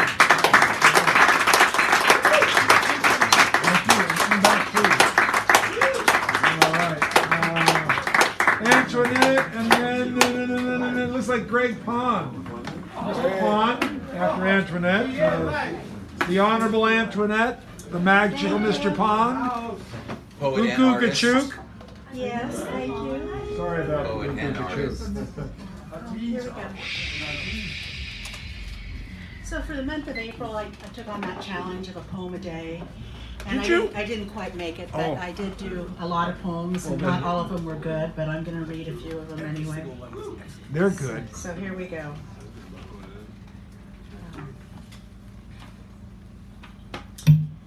Anticipation in pit of stomach, fear mixed, pending disaster, clear or excited, usually called anxiety, otherwise known as gasperdivity. Hand moves across table, wipes crumbs, deliberate, measured mine. Eyes dart back to evidence of peace-pounding heart.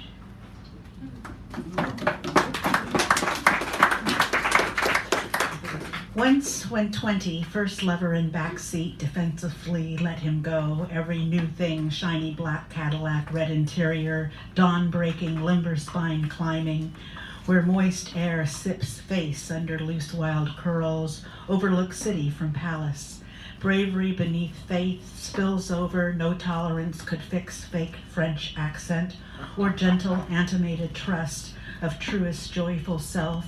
At 20 over and over again, generous open-minded momentum, held still patient, knowledge, best beauty, age ceases through hard dark eyes.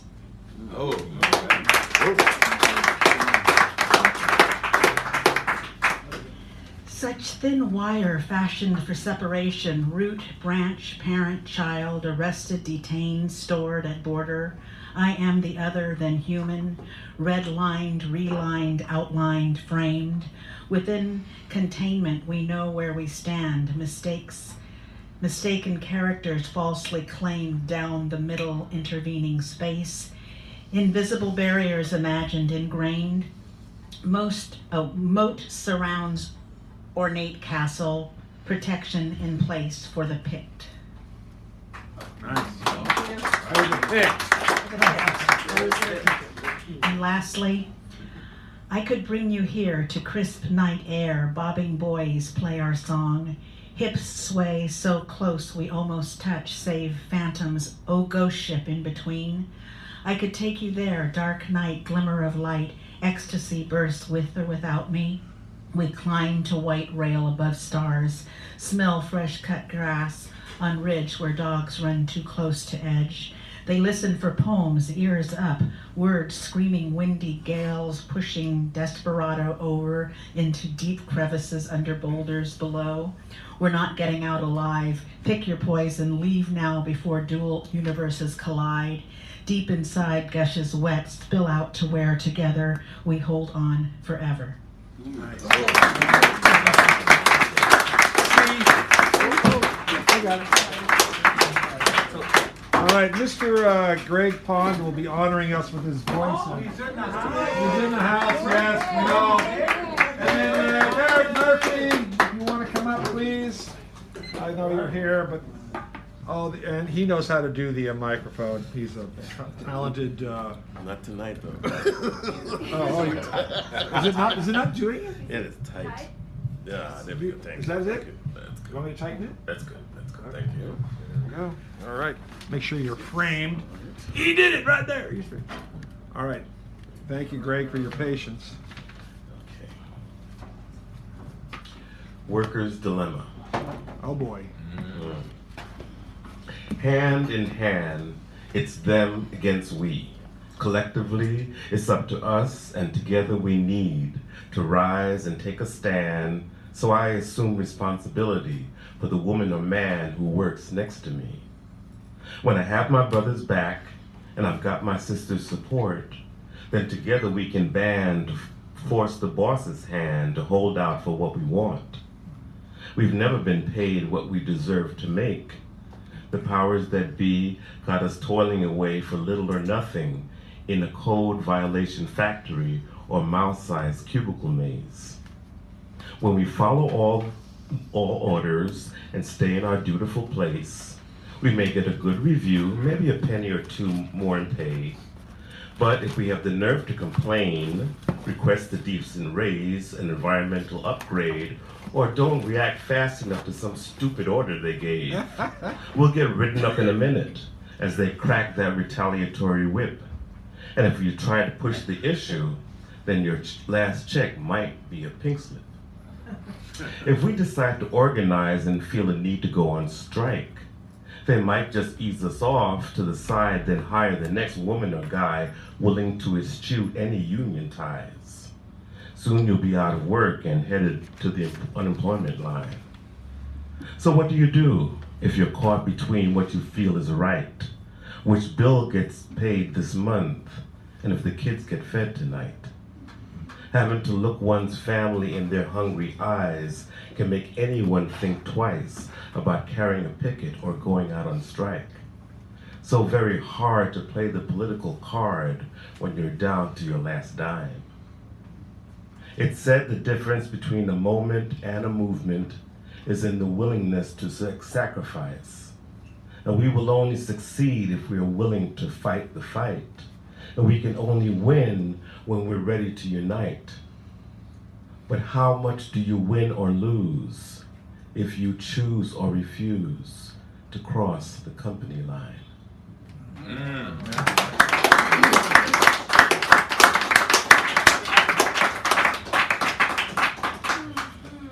And tell us the page. This is, boy, I am so honored. This is page number 1. Page 1, ladies and gentlemen. All right. Chapter 1, verse 1, etc. ad nauseum.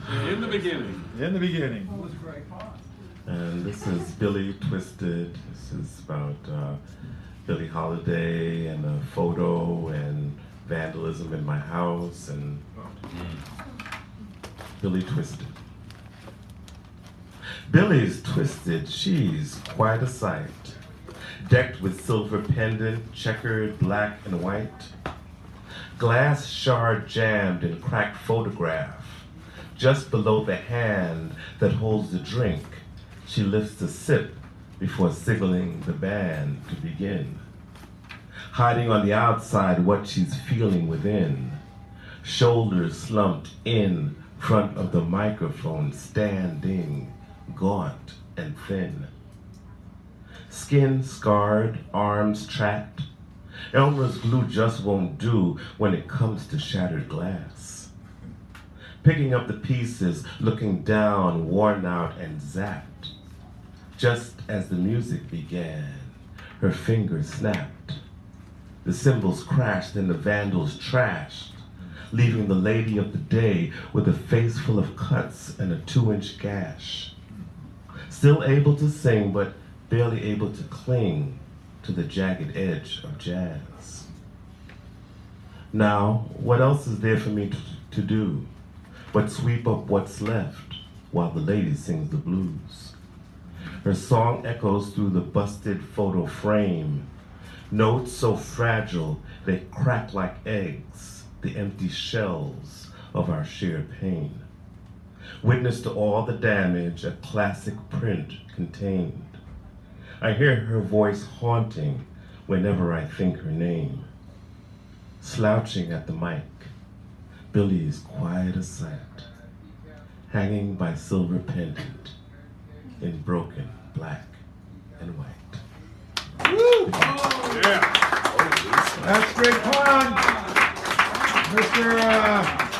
Mr. Garrett Murphy is next. And, Garrett, we have Julian.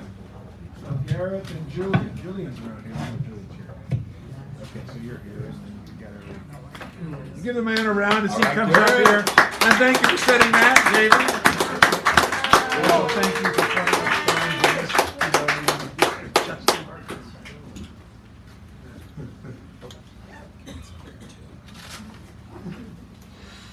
And I want to thank everybody for managing their time really well.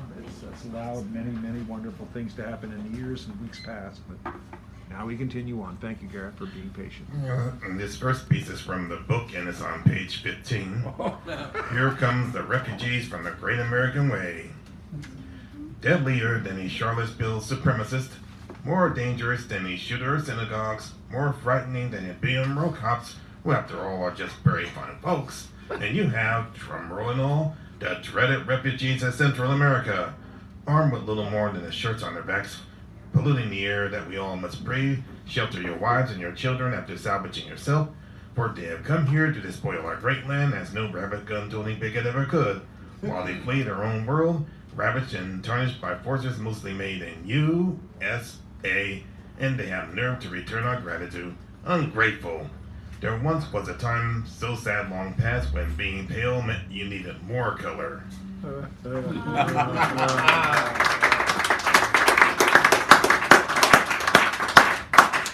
And this is from one of your books, correct? Yes. All right. The secret prerequisite for passing the Law Enforcement Academy. Congratulations to all you recruits. With the passage of our secret requirement, you have officially fulfilled all the tests for being able to call yourselves officers of the law. Let the outside world believe that what we mean by the special elite, that we mean toughening one's mind and body via basic training, or being proficient in hand-to-hand combat, or being the crackest shot imaginable. It is really none of those things, nor is it familiarity with police jargon or military jargon, or how well you can handle our numerous types of armament, or even knowing your badge or serial number. The most uncanny and savvy among you manage to figure it out.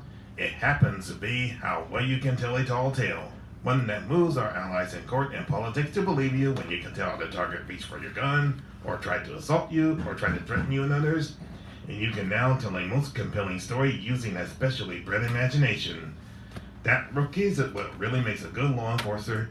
You have passed with flying colors and I am very proud of all of you. But just keep this in mind, officers. Real colors do not fly as gloriously as the ones you have just passed with.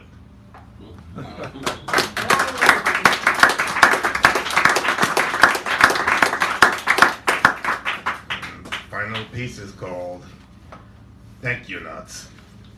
We thank you for tormenting us, for calling us names, for harassing and profiling us, for assaulting us with your slaps, your fists, your weaponry, your spittle, and for shouting obscenities and slurs in our faces. We thank you for your collective punishment, for your destroying our property, our loved ones, our very own lives, and please accept our thanks to you for your attempts to destroy our self-esteem and pride. You've done us a tremendous service we shall not soon forget, and should you truly believe any of the above, then you, pseudo-sirs and madams, are truly no more than just another perpetrator. Thank you. That's Garrett Murphy. And now Julian is coming up here.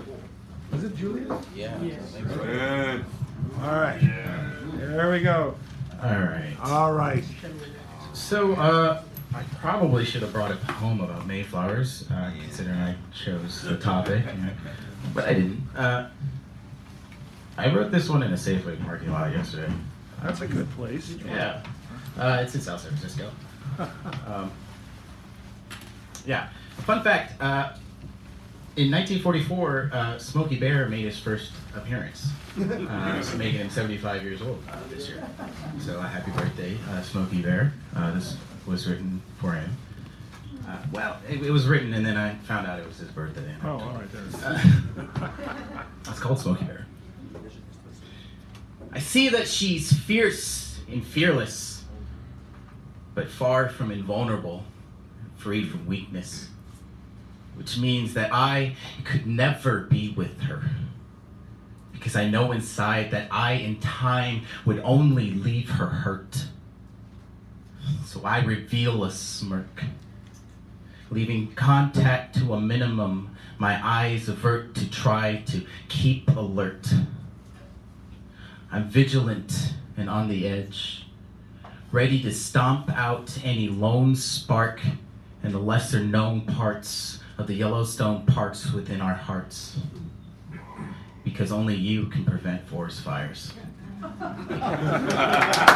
Yay!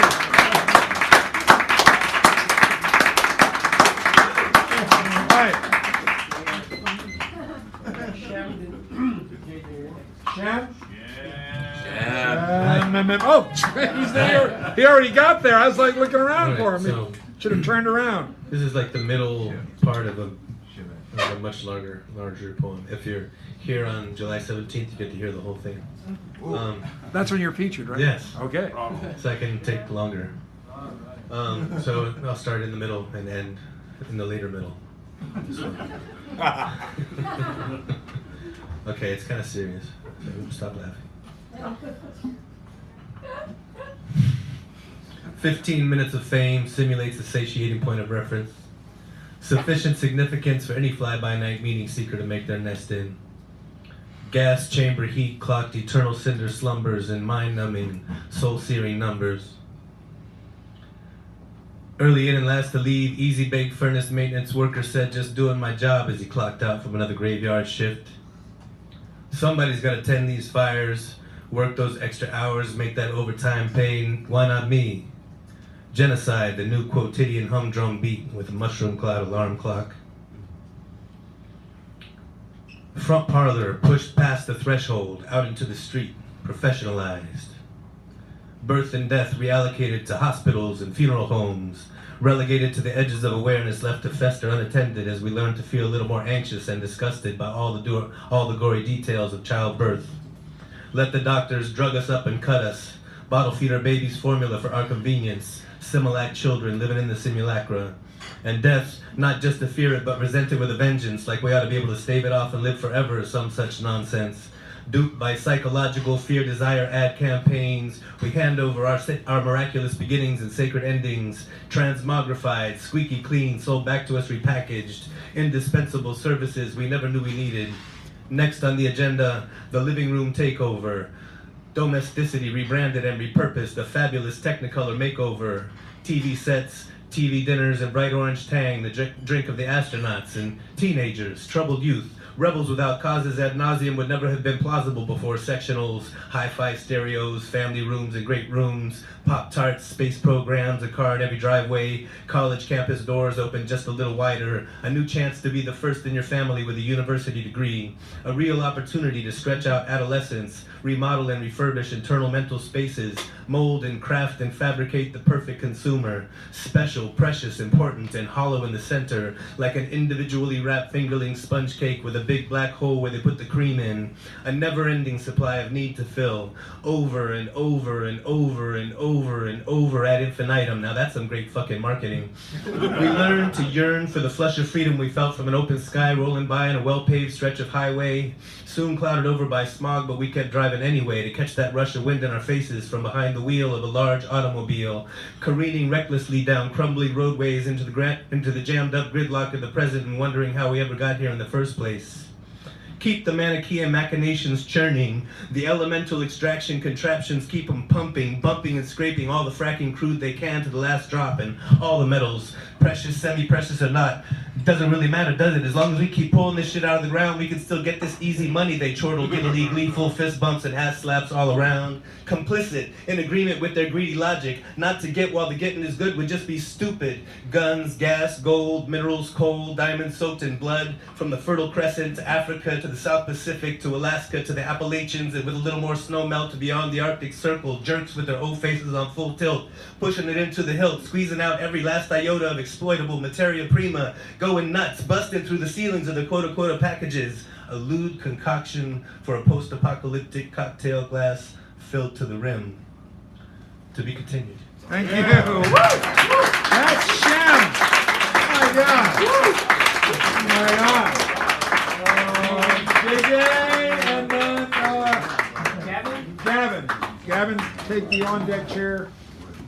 And then we got Good JJ. evening, everyone. Good evening, JJ. I want you to know you are a wonderful bunch. There we go. All right.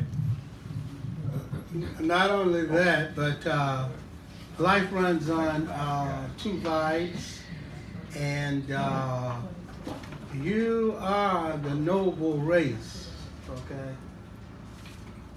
The first vibe life runs on is the pain. A lively voice keeps hunting me with the threatening word, prepare. I tell myself it may be death, but that I wouldn't care. Lately my days have been full of failure, no hope late in sight. Seem I'm destined for darkness, eternal, lasting plight. To me life is a whirlwind full of curves and bends. If death be peace and quiet, I'll gladly greet the end. Thank you.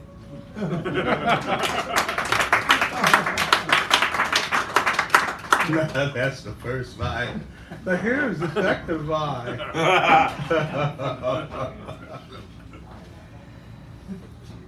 He was a sailor man over a bottle of wine, wrote pitiful lines of verse, then smelling of a wish he left in despair.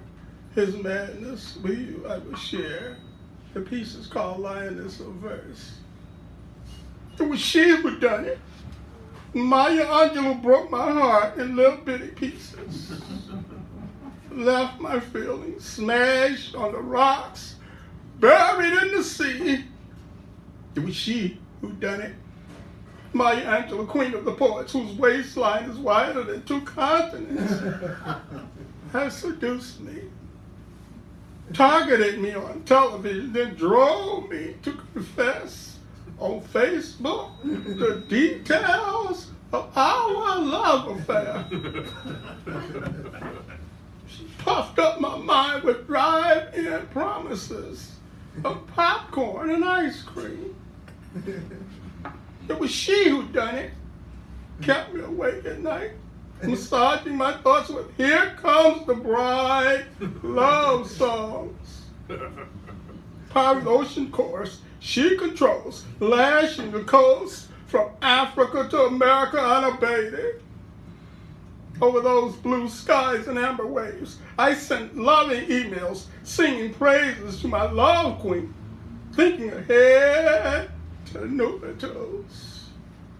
All I received was scrolling church bells of warning, shooing me away as if I was a trash collector. Stop playing games, the voice said.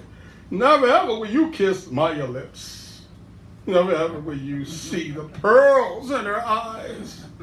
Never ever will you enjoy the rare ambrosia of her golden voice. Our lone wolf approaches to the queen is forbidden. Anyone crossing the line will not leave unmarked. And never will Maya's special elegance give any support to your profane and uninvited attention. All I could think about was joining the priesthood and becoming celibate for the rest of my life. And it was she who done it. Came a burst of energy to my spine, my ego refusing to live in a gulag of an unbecoming limbo. I would face off death with Maya's hand if it came to that.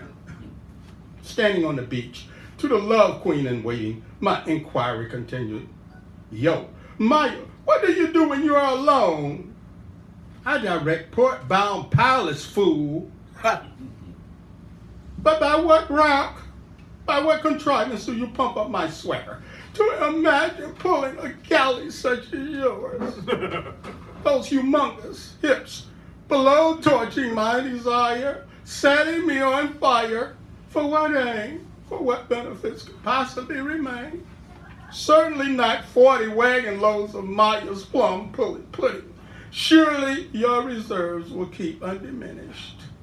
Then to my surprise, a royal stamped lumber contract appeared at my feet that had to be a gift from celebrated diva hiding in the wings.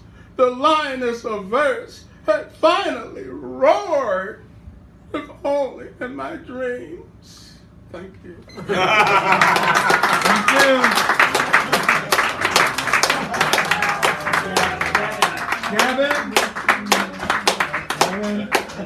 Gavin, then Miguel, and then Deutermon, and then Hal.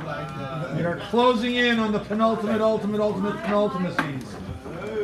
Just to let you know, ultimate, penultimate, ultimacies. Thank you, Gavin, and thank you, David, for that kindness. We appreciate everything. Yes, thank you. Okay, so really quick, this is, I'm going to incorporate this into a book that I'm writing. That's the idea. Anyway, so the title, I guess you could say, is a love letter that I haven't sent and probably never will send.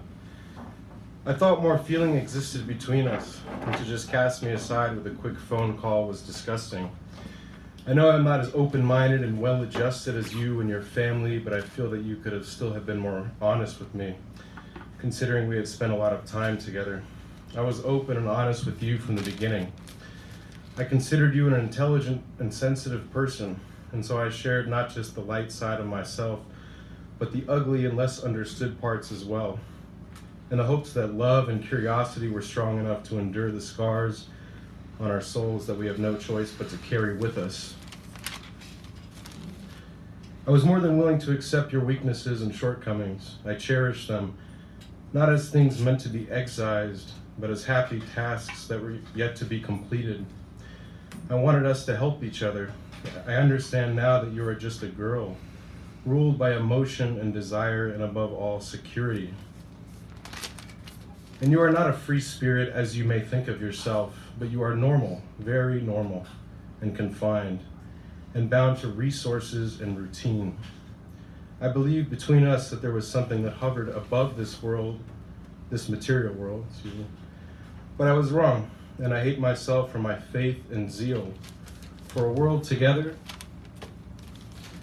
not yet realized, but possible. I imagine you tossing my letter aside and reasoning to yourself that I am nothing but a bitter and resentful person. And I wouldn't deny some truth in that. Yet I am bitter because I have tasted all the meals at the table of life, and I am resentful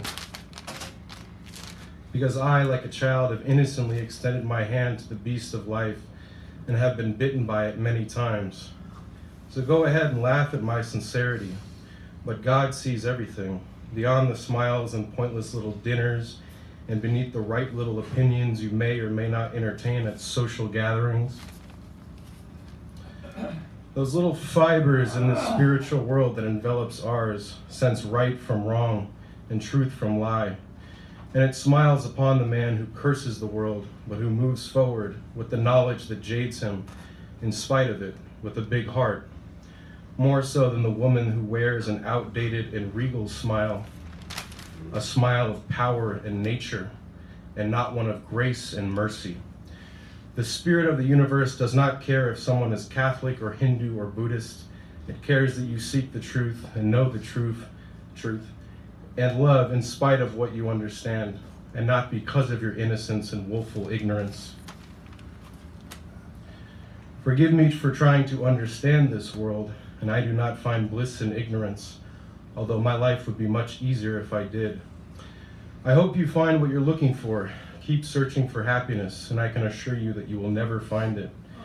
And if you do find it, it will just reaffirm how boring you really are. I would suggest instead you find something worth fighting for. Search for that, and it may sustain you. But what do I know? I'm just a dumb Catholic.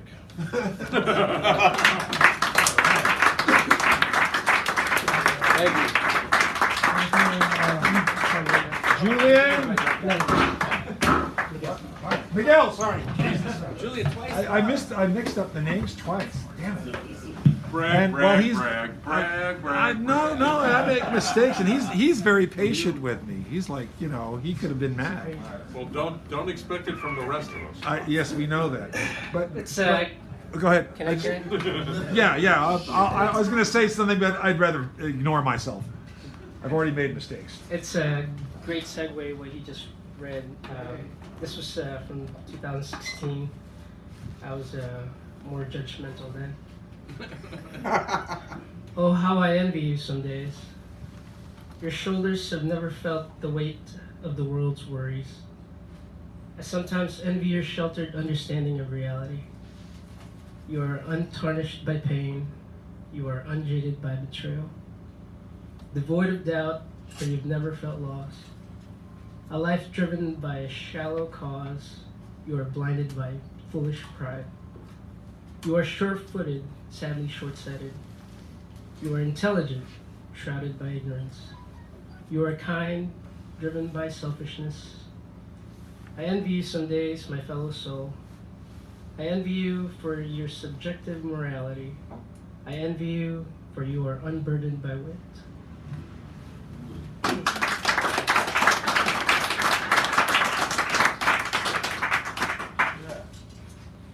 This is also from 2016. He watched her undress across the sheets, the faces of the moon etched upon her back. The worries of the world crumbles at the walls she puts up. An untamed beast, wild and free, yet unreleased from the captivity of the past. His eyes dilated as veins to merge on his forehead. Sweat dripped from his chin onto her breast. She dug her nails and drew blood. He felt her tighten as her screams of pleasure pierced the night. Stillness blanketed the room as they melted into each other's warmth. The sun crept through the hotel blinds and carried with it infidelity that penetrated him with pangs of remorse. Yeah, that's Miguel, ladies and gentlemen. And now Duderman is coming up here, and then there's actually another person before Hal. I got there's at least one more because well I'll explain when I know what I'm doing. That they play next week. Yeah. Woo!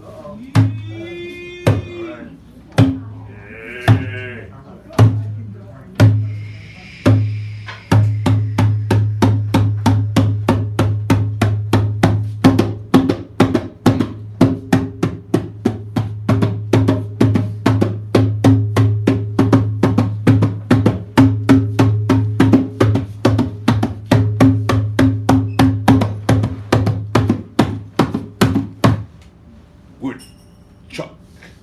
If a woodchuck can chuck, how much wood can a woodchuck cut? Those boys and gals were good eating. Way over yonder, what I see, the shit ship carry me on home. Carry me on home, shit you see.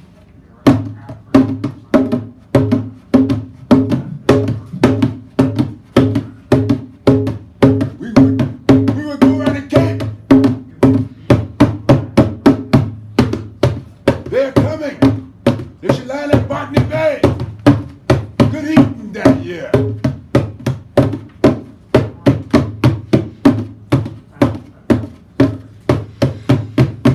One by land, one by sea.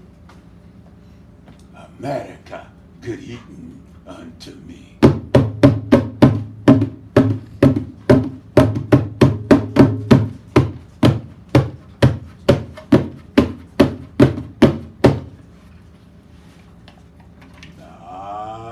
And what I see, swing low, sweet Chilean, coming to carry the iron home. There he is! There he is! Da! My granddaddy ever had a watermelon? Me and my cousin Paul, way back yonder, took my granddaddy's favorite watermelon and dropped it. You know what he did to us? It was oh, granddaddy, no, granddaddy. Eat it. I said eat it. You ever try to take a bite out of a watermelon and it wasn't It was so sweet, man. Now I miss that sudden watermelon. I came to California, man. I ate a watermelon. I got sick. So, watermelon, letter from home.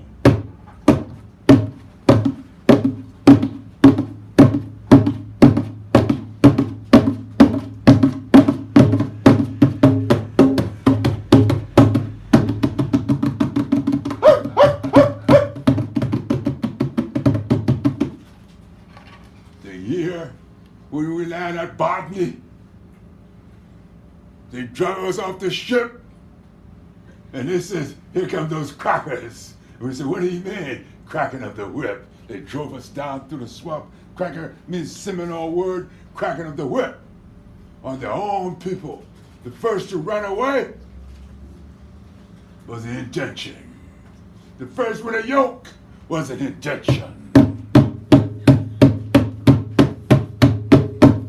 First to lot, what you do in the indention? But ain't nothing like it. I'm gonna bang my U in Bangor. Take my U up there, this sweet U. Ah, sweet U.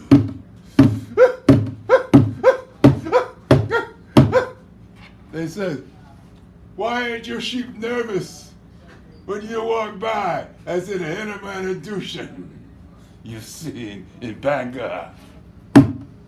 That's the only place where I like for us to make love in Bangor, you see, in May. But anyway, let me mosey on up the road. Y'all see.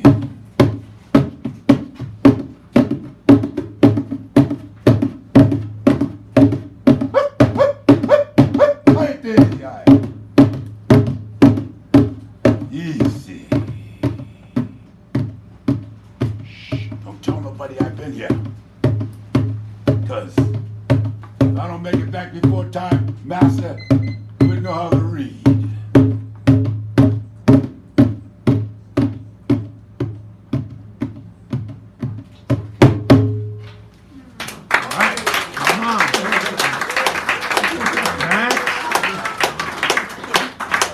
You got a little bit of time if you want to go up.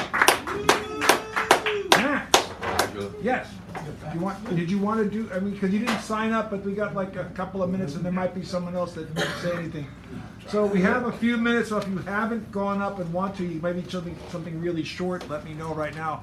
I know he came in, so I figured I would take care of that. Thank you, John. I don't know about anybody else, so no one's been throwing things at me. So It is a botanical dream. It is a botanical garden tower dream.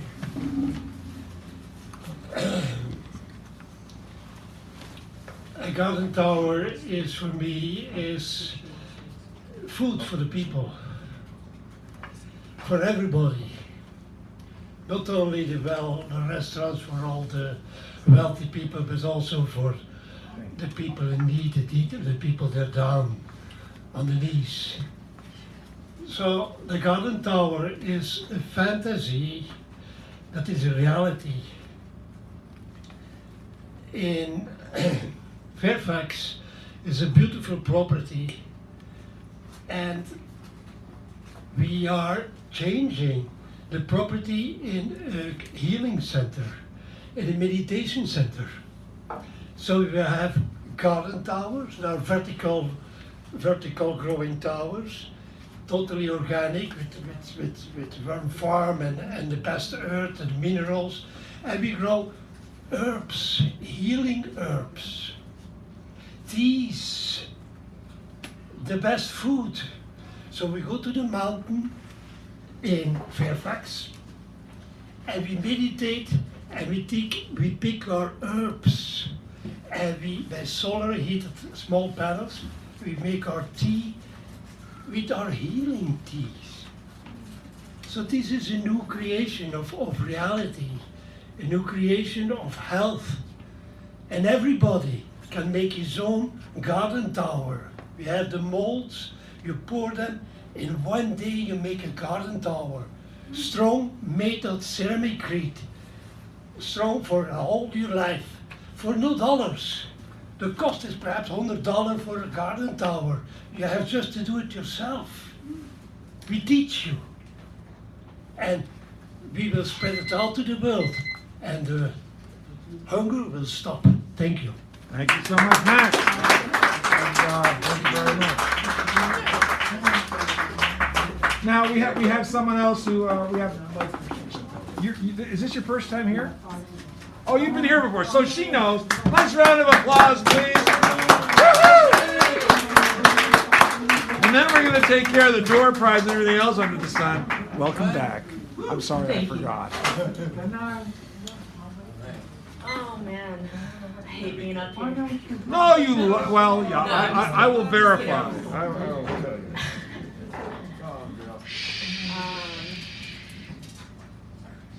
Yeah, in high school, I gave a presentation. It was a speech, I was nervous, I was looking at my friends, they were making me laugh. And I said something like, oh, Adrian Rich, and this voice that was funny, they're like, she's just another everyday lesbian, everyday, like garden variety lesbian. And so after that, people call me an everyday garden variety lesbian. So, yeah, ever since then, I haven't liked coming up on the stage. Alright. This one's called Duganize. It's part 2 of a series. Documents say she was living there since 1990. That's as far back as the records go. Who knows when she first moved in, but according to her obituary, Diana deeply believed in the cycle of life and crossed easily over to the other side. The home she haunts, her forever home, has stood mighty and homey since 1907. Once shingled on all 4 exterior walls, now only a small section on the back remains. If you're not paying attention, you won't even notice them. Overpowered by the surrounding off-yellow paint or light blue trim. 3 stories tall, she stands, looking death in the Dugan eye, day after day. The spirits accumulate, and don't think for a moment that it's just us and Diana in that house. Coyote roam round, reincarnated like the ghosts. Her foundation and haphazard-looking stone was laid just feet from what was once Lago de los Dolores. Wonder why they called it that. The street she resides on, named after those who used to camp here. Ohlone roamed through here, hunting for nourishment. No, don't. Not you. Their shamans led the living into the spirit world, and so goes the cycle of life. And maybe one day I'll be a bird in my garden, scaring someone resembling me. That brown-gray bird, deceptive in its rat-like appearance, as it scuttles around in a tall green tree. Thank you. Sorry, I left the clock running from the last person, so beautiful and wonderful. Thank you so much. You probably got about less than 5 minutes, and another one, and then the next one's probably about half an hour. So maybe you better time that, because we're going to do the door prizes right now. I'm just going to review what they are. Huh?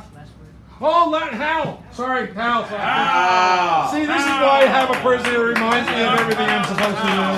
Hal Robbins, and then we'll take care of the door prizes. I really appreciate Boy, you're on today, Dan. I know. I'm just. How many mistakes have I made? 17, but who's counting? Well, the night is young. I love this. It's just grand. A poem by J.R.R. Tolkien called Cat. The fat cat on the mat may seem to dream of nice mice that suffice for him and cream, but he free may be, walks in thought unbowed, proud, where loud roared and fought his kin, lean and slim, or deep in den, in the east, feasted on beasts and tender men. The giant lion, with iron claw in paw, and huge ruthless tooth in gory jaw. The pard, dark-starred, fleet upon feet, that oft, soft from aloft, leaps on his meat, where woods loom in gloom. There wanders he, fierce and free. Though tamed is he, the fat cat on the mat, kept as a pet, he does not forget. Nice. There we go.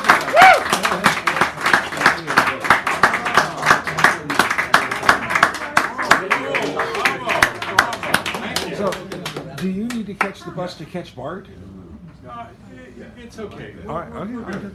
All right. There's always another bus, Dan. Okay, I just want to make sure because It you know how merely takes patience. that's patience. all.